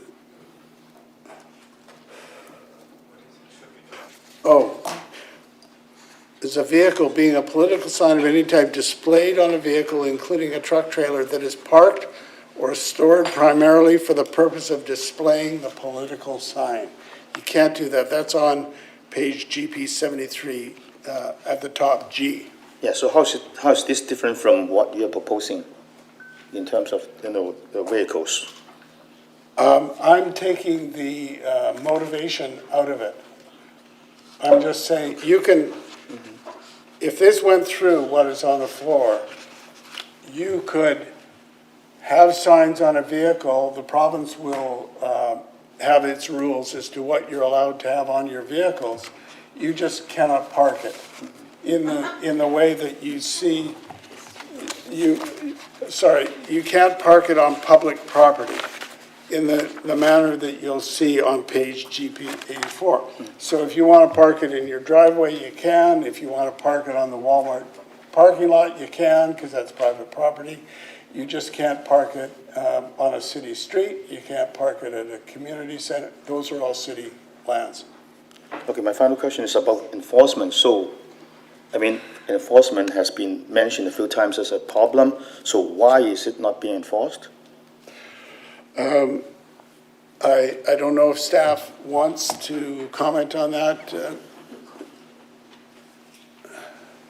I imagine it's just too difficult, but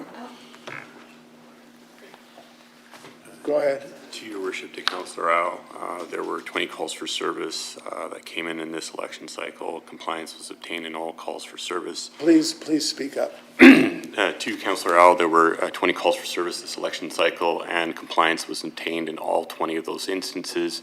In addition to that, staff do patrol and look for signs that are non-compliant. Yes, I probably agree that enforcement is an issue, and even if we are going to have new rules, I think that still becomes a problem by itself. Now, generally speaking, I am in favor of doing something about the sign, the management. And although we only got 20 formal complaints, I have to say that from many people that I talk to, they feel there's a problem with the unsightliness of the signs during the election. So I think something has to be done. And I agree with many of the information or the practice in other cities, as the questions that I raised earlier. I think if other cities are doing something, and if that's going to help with the situation, I think we should take reference for those practice. And I don't think what we have in front of us is perfect, but I don't know what are the better ways. I don't know what are the better ways to deal with it now. And I understand that, there's a concern about the low voter turnout, and I also believe that the city should try to encourage better voter turnout. But this is not a topic of the day, and I will support it with a referral of some kind that we work with it. But in the meantime, I think even though this recommendation or the information here is not perfect, but generally speaking, I'm in favor of going to that direction, that we have a better management of the election signs, plus, better enforcement in the future. Okay, and just as I go to the next speaker, Councillor Liu, I'll just remind council that there are what's on the floor are the 5 recommendations that are in this report, but of course, you can move to modify, change, delete, implement, whatever you want on any of those 5. So we can go through that discussion. Councillor Liu. Thank you, Your Worship. I have a couple questions for staff, and then I have a couple comments. So, do we have rules about them being in front of property on businesses or on farmland? Do we currently have rules preventing signs to be erected on those spaces? Maybe we could ask our lawyer. Do you want to tell us that? Yes, Your Worship. Just a minute. Just press your button.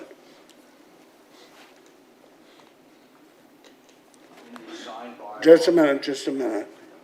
Okay, now you're on. In the sign bylaw, when it speaks of the placement of signs on properties in section 1.2.1, there is a restriction. You must not place a sign on a boulevard, and it's a city highway, roadway, etc. And then there's only one exception to that prohibition, and that exception is 1.2.2. And you'll see that the exception is limited to the placement in front of a residential, a parcel used solely for residential purposes. So under the terms of the bylaw as it currently stands, you could not place it in front of a business in the boulevard. Okay, all right. And then with that, if it's used solely for residential purposes, so if anyone has a home business, then you can't put it in front of their home? Or maybe we need to modify that, or it's primarily for residential purposes? Through Your Worship, perhaps on issues. So hang on. Go ahead. You're on. Through Your Worship, to Councillor Liu, on issues of the interpretation of the existing provision, that would be providing legal advice, and it'd be best that that be done and closed. Okay. All right, and my comment then to this is, I see where we're going with this. I saw the proliferation of the signs. I had my signs out early, and I was already sick of them at the beginning of the election. So, but it is a fair way for other people for everyone to get their name out, to put signs up. I'm fearful that requiring written consent of the owner be required, because even if you ask for the form to be provided, I think if people are already bending rules and moving rules around, they're going to fake a signature, and the work needed to go and change that, or to go and figure out if the person's actually done it or not, if that's actually the person that signed the paper that's living there or owns the property. I think it's a lot of work for staff, and I think the amount of that's going to be onerous, and I don't think we're going to get where we're trying to go with that one. I agree that people should be asked, and they should get it. I know I've had neighbors who were asked. They woke up one morning with a sign put on their front lawn with a note dropped in their mailbox that said, "If you don't want it, call us and we'll come and get it." They called the person. They never came and got it.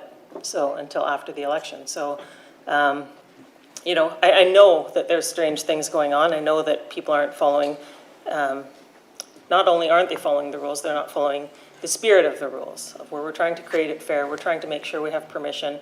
We're not trying to make a mess of our community. I think with someone with a corner lot, it is fair to have one sign on each face of the lot.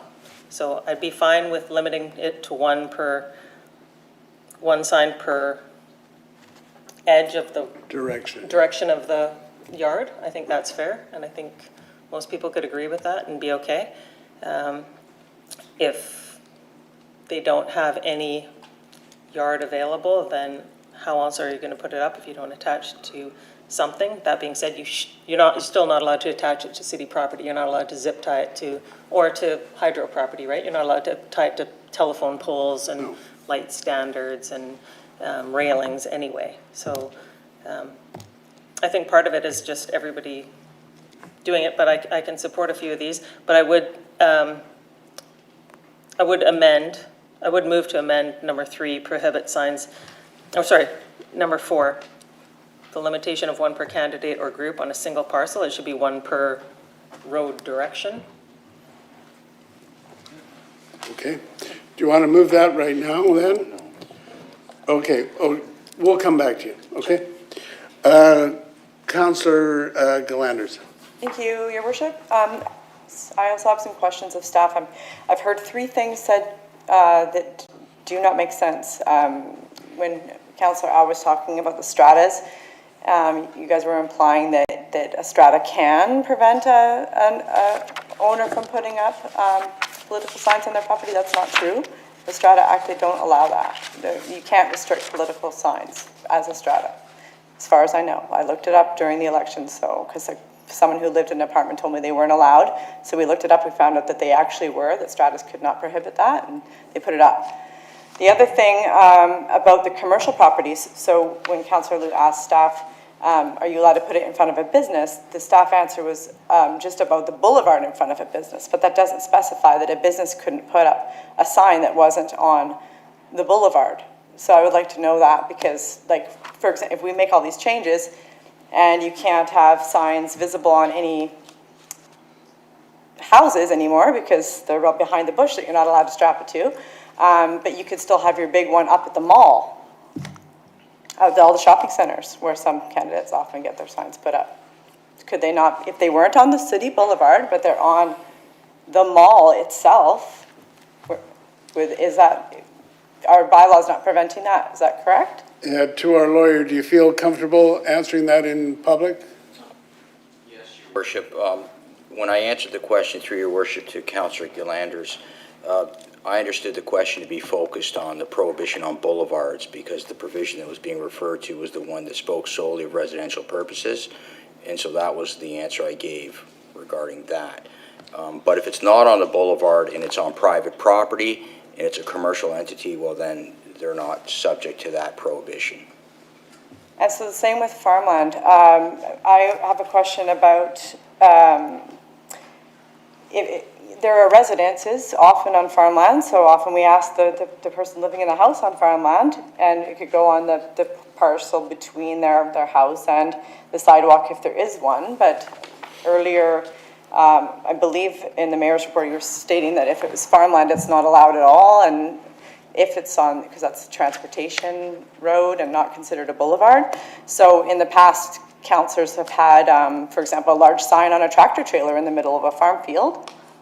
So that would still be allowed, even though it can't be on a house if it's near a bush or on a bush. And then also some candidates have their signs on large sea cans out on farmland facing the highway. So those would still be allowed. Is that correct? The bylaw wouldn't affect those. Do you wish to comment? Your Worship, to Councillor Galanders. Just a minute. Let's get your mic on. Through Your Worship to Councillor Galanders, I understood the mayor's comments to be focused on the current exception, which is 1.2.2, which speaks solely that you could place something in the boulevard as long as it's immediately in front of a parcel used solely for residential purposes. There were 2 issues that were raised. 1, what constitutes the word in front of, and 2, the use solely for residential purposes.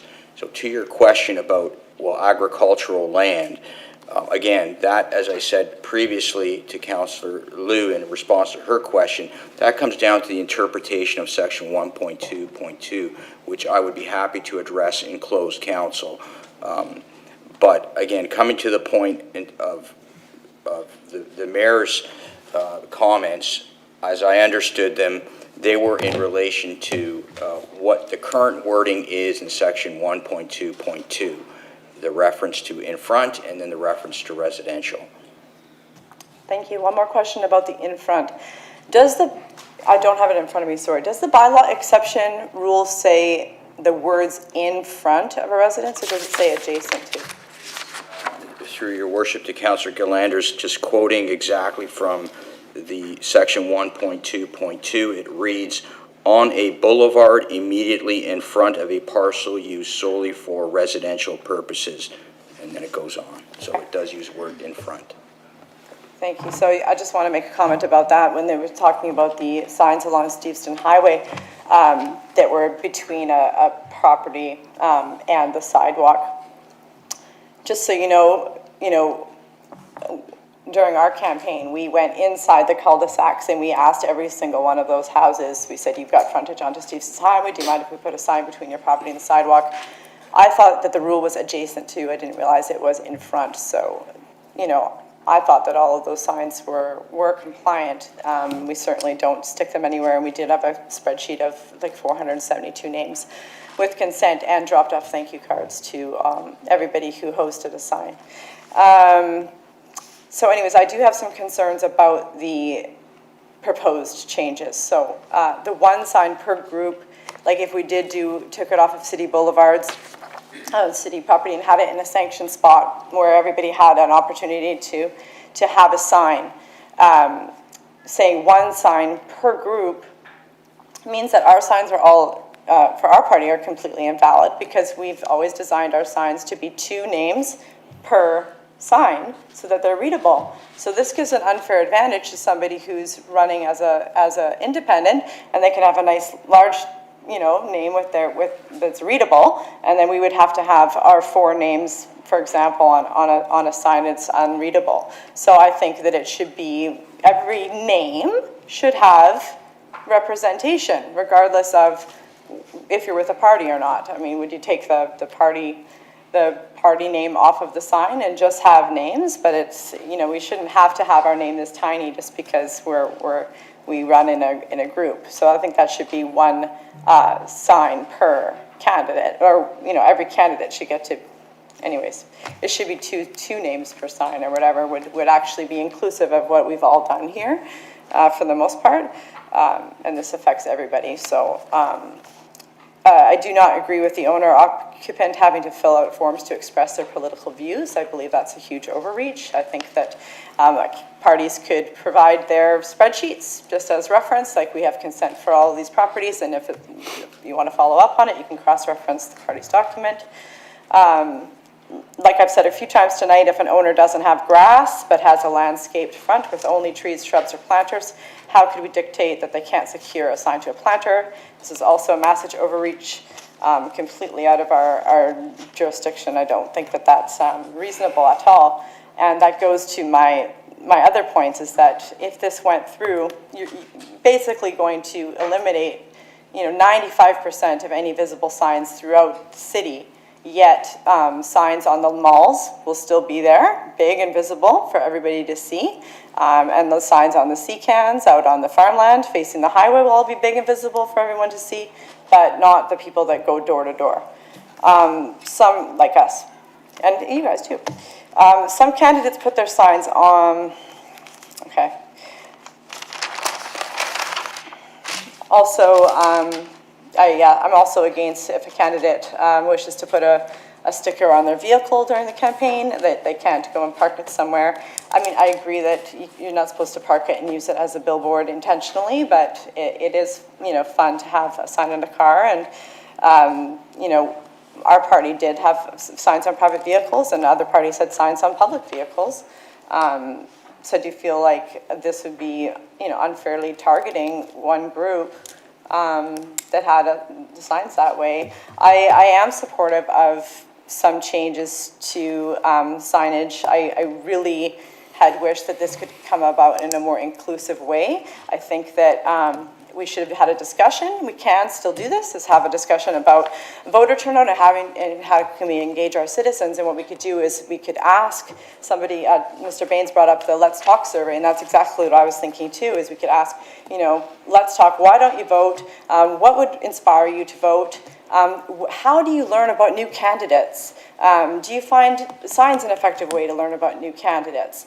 Because I would argue that signs are an incredibly effective way to learn about new candidates and get names out there, because it's all about name recognition.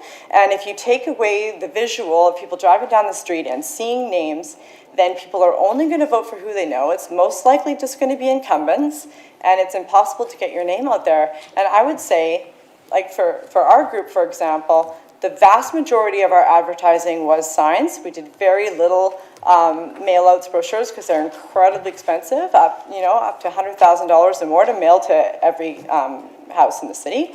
That's just not possible for a grassroots party. We go door to door, talk to people and say, and would you also like to host a sign?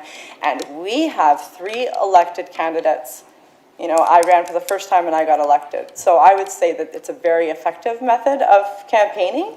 So this, coming up with something that's going to completely change how one party campaigns without it being an inclusive, what can we do to increase voter turnout and all agree on something? It's difficult to want to move forward with this, because I actually had stated during the election I could be supportive of not having it on city property, but to not have it in a tree or a planter I think is ridiculous, because then you won't be able to see any signs at all. And so if I couldn't vote on the first recommendation to have it off of city property if I thought that any of the other items were going to be on there. So in that case, I can't vote for this at all, but I would vote for an amendment, a referral motion, a secondary motion after this is done to increase voter turnout and find out from the public what works for them and come up with something together that we can do. I think your time is up now. Okay. I do just want to mention one thing. Number 4 is 1 sign per candidate, so you can have 1 candidate on a sign. Everybody, your whole group, you can have 4 signs from that past election. Okay. You told us before we couldn't have But if you decide to put it on 1 sign, then you get 1 sign with 4 names, or 4 with 1 name. Councillor Hobson. Thank you, and through the chair. First, thanks to the delegations who spoke. That was informative as well. There is no question that signs throughout the city for different candidates and groups create an awareness of an election, and that election is happening at all 3 levels of government. And it's also true that it's important for name recognition, and it's true that name recognition is important in getting elected, probably more so at the municipal level than even at the provincial or federal level. But I think that I'll have some comments, Your Worship, just to let you know, and then I will have a referral at the end of it. I did have people comment to me during the election about the, you can call it unsightliness or just the number of signs, and our group is involved in that as much as anybody else. So I do support the idea of looking at some amendments to the bylaw which might help make it a little bit cleaner. I also agree with the comments made about enforcement. I think enforcement has to be more proactive and not based solely on a complaint-driven process. And I think that's one of the keys. But I think in the end, I mean, all we're trying to do is get a system that regulates the signs in the city for municipal elections that's balanced and fair and is a reasonable limitation on where signs are placed. I agree that we don't want to stifle the democratic process or anything like that. We don't want to intentionally run in violation of anybody's charter rights or any other legal requirements. The truth of the matter is, with all our laws in Canada, criminal, provincial, municipal, including these ones, we live in a liberal democracy that relies on people voluntarily complying with the vast number of our laws. And that applies to everything. We don't have police and bylaw officers everywhere. So really what we're looking at is having regulations and a bylaw in this case that will encourage people to voluntarily comply with it. And now I'll get into a couple specific comments. I actually like the 1.2.2 exception to the boulevard. I have no problem with us restricting signs on public property. The exception to the boulevard one is for the front of people's properties, and I think that's a reasonable exception to have. So whatever we end up with in the end, I want to make it clear that people will still, in my mind, be able to have signs on the front of their property. And as been brought up here in reading the bylaw, I noted that the exception is for what's in front of your property, not behind it. And we also had signs in the wrong place, behind places on roads. So it's not any one group. I think one of the problems with the exception is there's discussion about the property line, but this is getting into a bit of the detail, but there's a property line in front of everybody's house. So I think that's why the exception might be something we want to look at again and allow for that, or at least to make it clear that in the enforcement somehow, or the guidance that is given to bylaw officers, that signs in front of people's houses are not what the issue is. Specifically, the one sign recommendation per lot, I'd like to see that be at least 2. And actually not just for corner lots, and corner lots are prime locations for anybody running for election, as we all know. So of course you'd want to have one on each road, but 2 signs on a lot, you know, the sign restriction size we have is probably not the end of the world. And I think it would make it easier to enforce and to pay attention to, rather than getting in debates about corner lots, cul-de-sac lots, and things like that. The issue with car signs is interesting. When you read the bylaw, and I've done a fair bit of enforcement and writing of regulations and things in my past, and this was passed by the previous council, I think the one that started in 2018. It talks about not having signs on cars that are parked or stored primarily for. And that can be argumentative. What's the primary purpose for the car being there? But I think the intent of that section from the previous council is pretty clear. They decided that signs on parked cars was something that they did not want to have. Now, it may be a little unclear and open to interpretation, so I think council has a decision to make first and foremost, is do we agree with I interpret as the intent of the previous council, that we will not have signs on parked cars in public spaces? That's the first question. If the answer is no, we're okay with signs on parked cars, then off we go. And if we decide that we don't want to have signs on parked cars in public spaces, then we have to tighten up the bylaw to make it clear so everybody can comply with that on a voluntary basis, and you don't need to worry so much about enforcement. One of the things that I'd just like to talk about too is the planters and the bushes and that kind of thing. I don't have a strong objection. I had a couple signs actually, or we had a couple signs in people's planters and yards because the ground was too hard. The front boulevard I already commented on.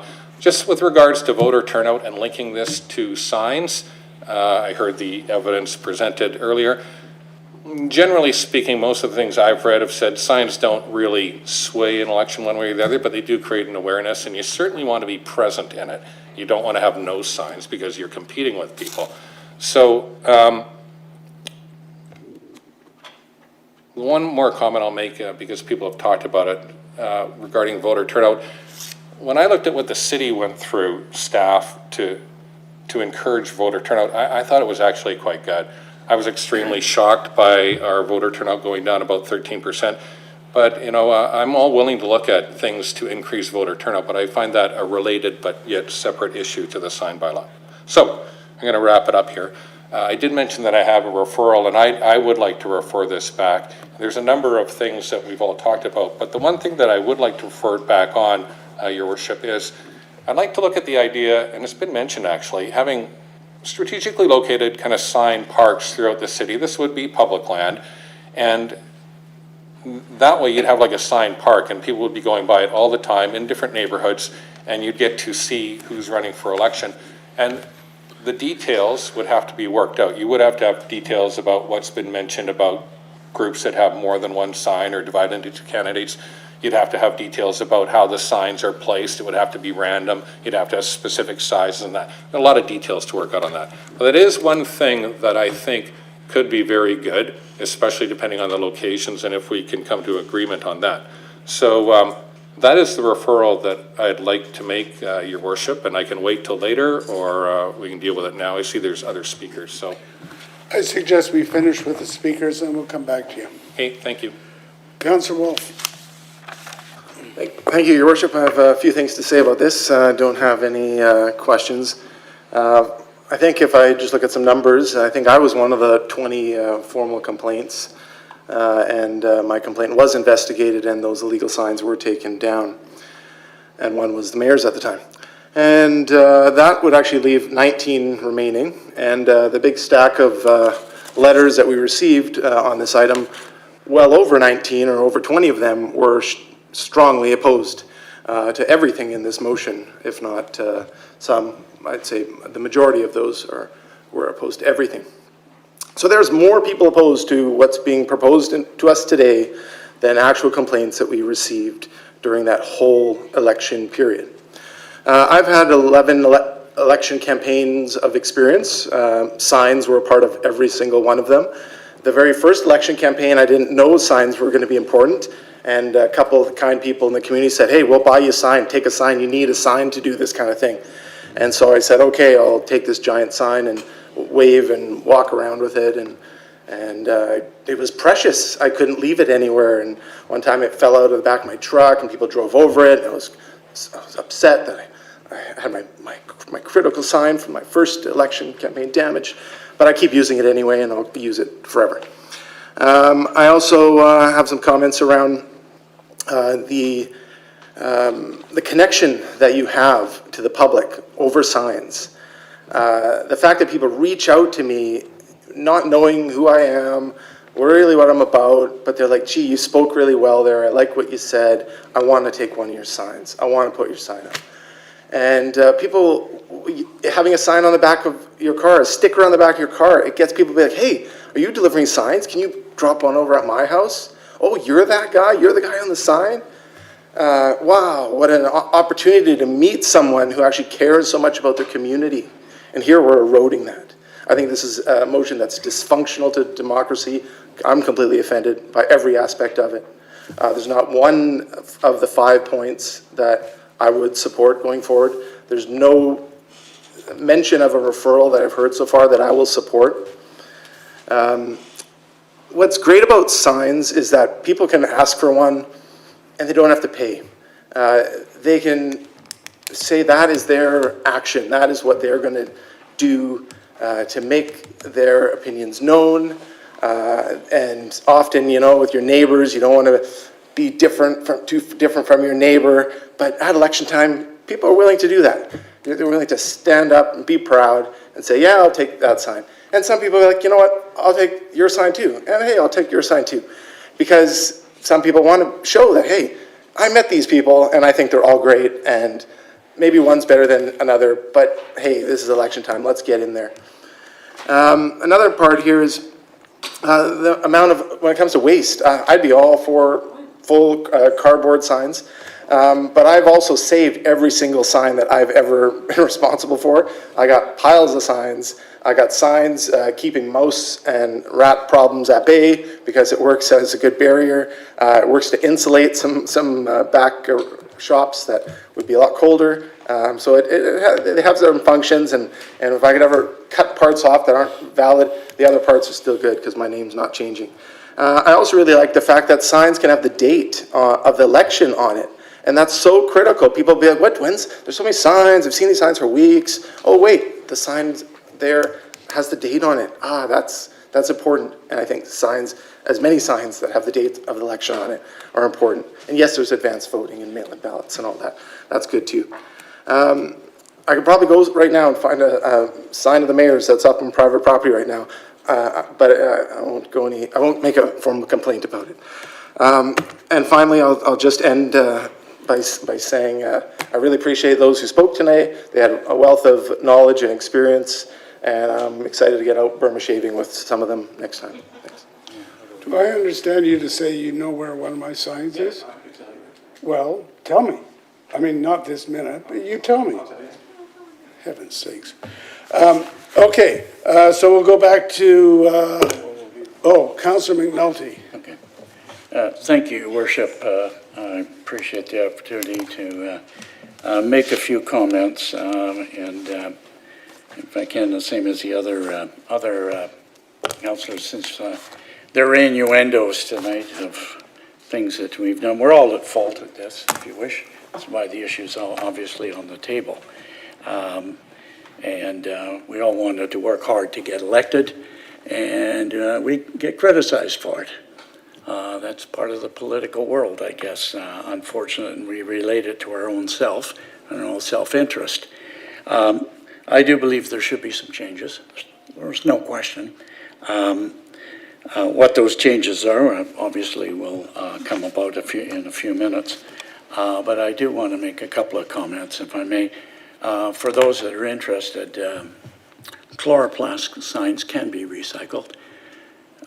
Every one of Alexa's and my signs, well, not every one, if there's some out there, please let us know. We'll apologize. We'll get on them tomorrow morning.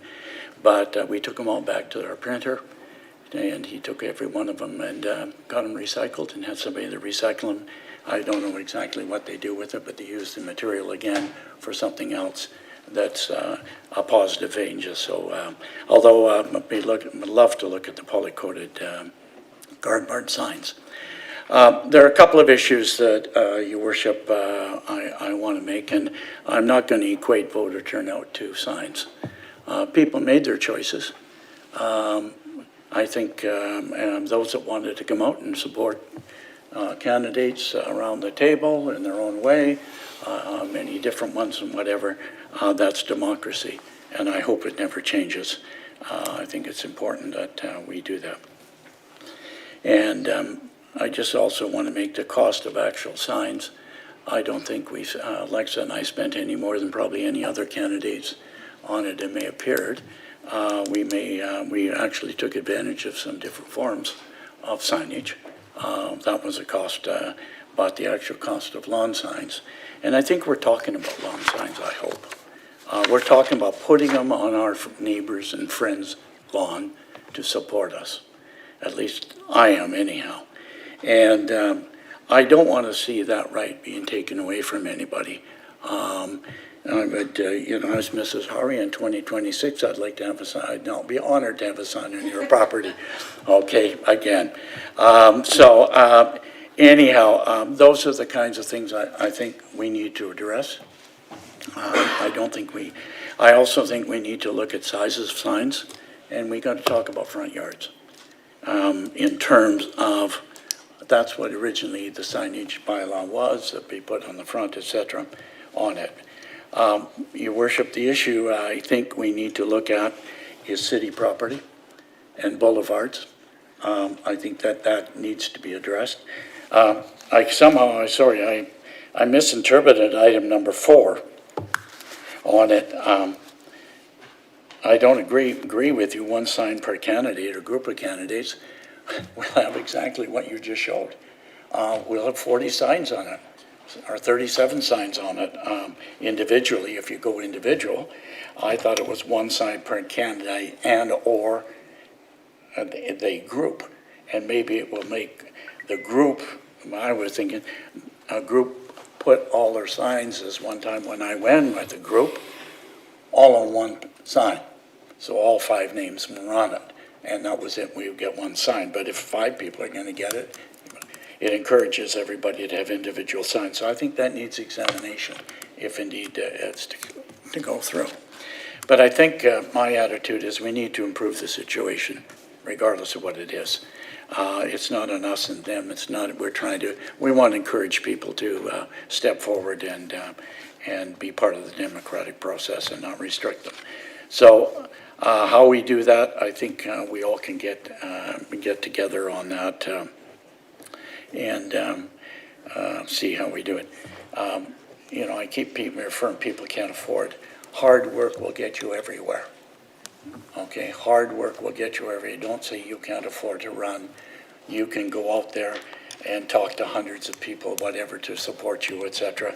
Whether they give you money, support, and or the privilege of putting your sign on their property, that can be taken into accommodate.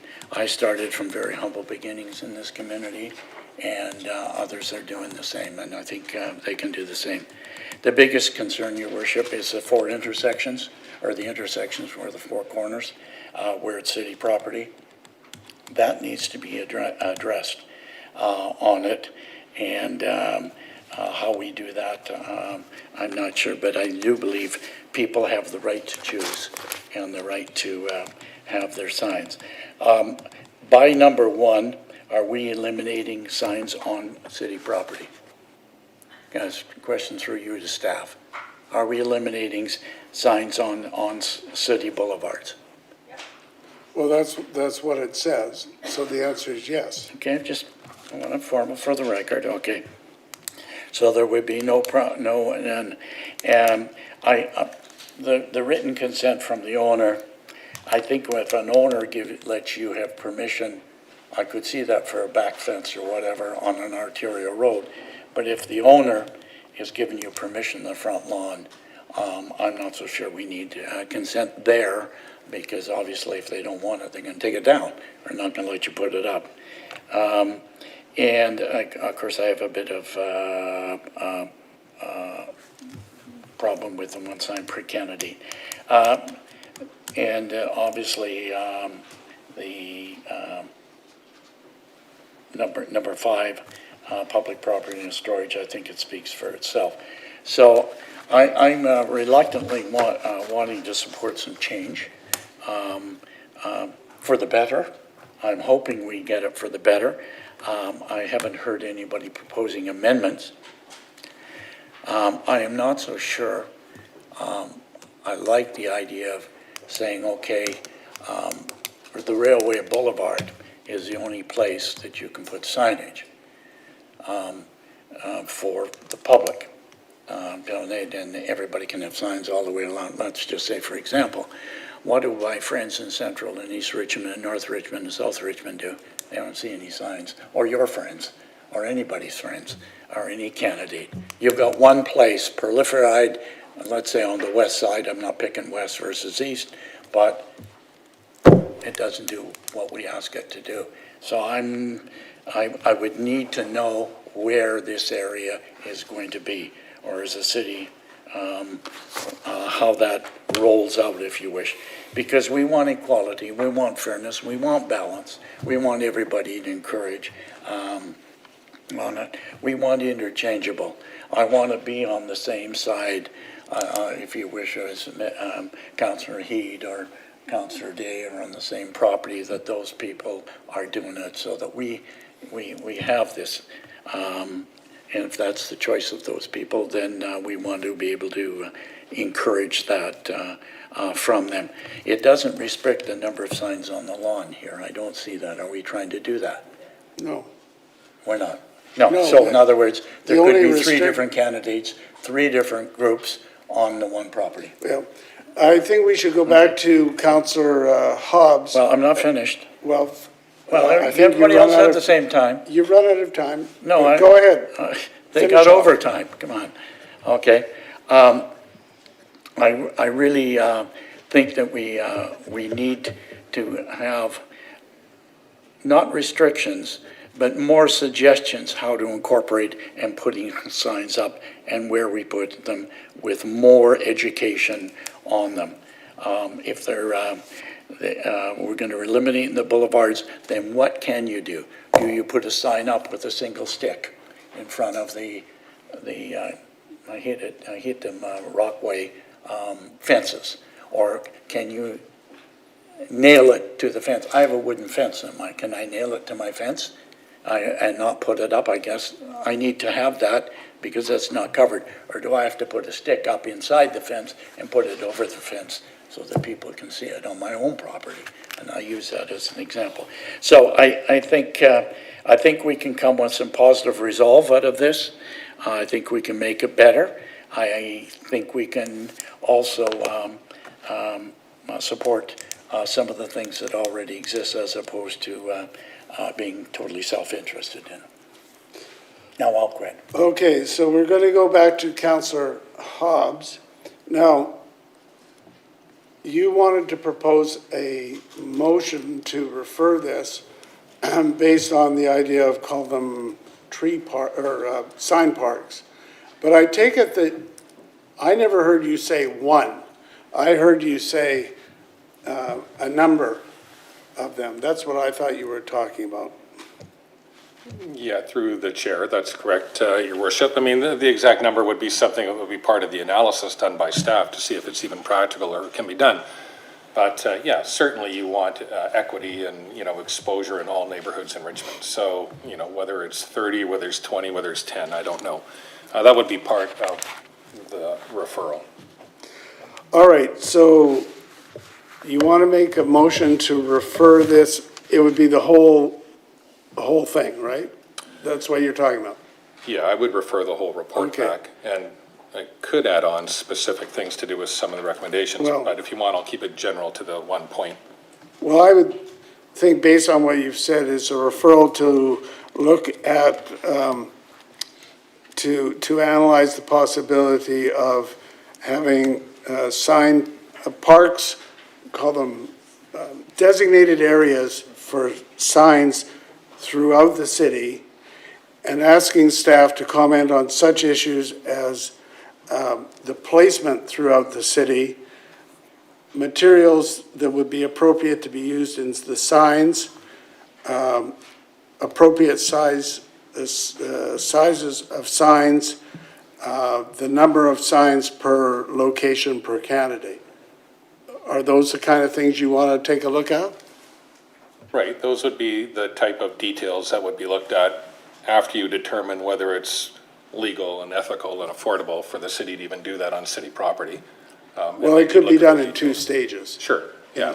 So first of all, look at the parks and then look at the rest of the issues. Yeah, I imagine the sign size would be something the same as what candidates have all had in previous elections. Lawn signs type. Yeah, All right, so that's your motion. right. Moved and second, and it's moved and seconded. Okay. On the merits of referral, Councillor McNulty, Yeah. just hang on a second. I would, Just, I'm sorry. I got This, I got it. okay, there you go. I would only support it if the mover and seconder would include all the issues that were brought up tonight from the delegations and also the others, because I think they need to be addressed. What other issues are you talking about? Well, I think the idea of, four corner intersections, the idea of what about other boulevards than on I think there were lots of things brought up that I think can be dealt with. I think they maybe do that just under advisement, if nothing else. Councillor Hobbs, I take it the idea of your referral is to say, okay, the most contentious is the boulevard exception and whether we cut that out. Find some designated areas that would work, and then we can analyze them in view of what we are prepared to allow. Yeah, this is I take the point from Councillor McNulty through the chair. This is a separate issue, although I do agree there have been a number of issues raised here tonight that I think we should take a second look at, but if we're not passing anything tonight, we will have time to do that. Okay, let's see now. Councillor Day, oops, sorry. Just, sorry, I'm sorry, Add. Councillor Day. People have spoken, it's really clear. They don't like this. This motion is, at best, a hot mess. There's maybe one part of it I could live with. Sending this back and subjecting our staff to trying to figure out what everybody here said tonight and what we're trying to say, and there's all this confusion about what is a boulevard, what isn't a boulevard. This is ludicrous. This motion is simply not workable. It's too restrictive, and asking staff to somehow come up with a miracle cure, this could go on for years. I think what we should be doing is what we're doing on Wednesday, which is sitting down and doing strategic planning for the next 4 years. This should be a wholesome conversation, and that's why I brought this up tonight, which is a motion to really talk about all the great On the ideas. merits of referral. So on this referral, I feel that it does not deal with the issues. I cannot support, number one, that signs are not on city property. If you have permission from that homeowner or the resident of that property, that's democracy. On the can't- merits of referral. I cannot support referring it back because it doesn't do anything. It's too vague. And when it comes to number 4, written proof of consent, that has to be taken off. That's completely This overbearing. is on the merits of referral. The referral is not thorough enough. It doesn't do what we need it to do. And, you know, we've sat and talked about this for an hour and a half, and we could talk about it for another hour and a half. Just vote down the referral, vote down the motion, and let's all get together and come up with all the great ideas that we have tonight and do this right the first time. Councillor Glanders, on referral. On referral, thank you, Your Worship.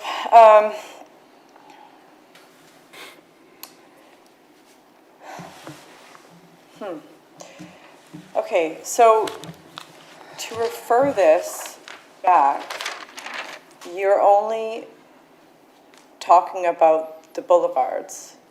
So right, you're just referring where can we do it on city property, but you're not addressing any of the other things in the motion that was presented by the mayor that all the people spoke against, which was, you know, having owners have to write consent to put a sign on their own property, not being allowed to put it on their own shrub. People talked about how enjoyable it was to be able to have a window sticker in their car. So my concern is that we're going to refer it back. It's going to come back with, we found these locations where candidates could do signs, and then we're going to have to go through all of this again with because all of the mayor's points that were contentious, the report's points that were contentious are still going to be there. And then we're going to have all the people have to write the letters again, and everybody has to come in again, and we just spend another 2 hours on it. I think it's quite clear that the motion isn't consensus as it was written, and it's not going to work for everybody, and that we should scrap it and start from scratch with how can we increase voter turnout? What do we want to do about signs? We have 3 years to come up with a new sign bylaw. Why are we trying to do this right now when we have so many more important things to do? Okay, Was that a question? if you want to, Councillor Hobbs, if you want to sum up, what I will say is that if to me, the most important part of this whole, the set of recommendations is the treatment on the boulevard. So if we find places where people can have their signs and they're visible and all the rest of the things, and it's fair and, you know, it's equal and all that, then I think that we can then take a look at all the rest of it in light of what we have said we are prepared to go with. So I'm certainly going to support referral. Councillor Hobbs, did you want to wind it up? Well, this is one general additional concept and idea that we could do if we decide to do it. In terms of the recommendations, I do separate voter turnout from signs. I think there's a relationship, but it's not inextricably linked. So regarding the other 5, what I would suggest, and I'm not the expert through the chair, is that if people want to make amendments to that, then people should propose amendments to it now, but we're not going to vote on it now if it gets referred. But when it comes back, is to make amendments to what it is that you'd like to see, and if that passes, that'll form part of it. But I haven't heard that tonight, and so I'm supporting referral right now. Yeah, so referral is on the floor, and when it comes back, we can deal with the specific subject matter of the referral plus all the related stuff. So I'm going to call the question then on referral. All those in favor? Those opposed? That is carried with Councillors Heed, Wolf, Day, and Glanders opposed. All right, may I have a motion to adjourn? All right, all those in favor, opposed, carried. All right, thank you very much, everybody.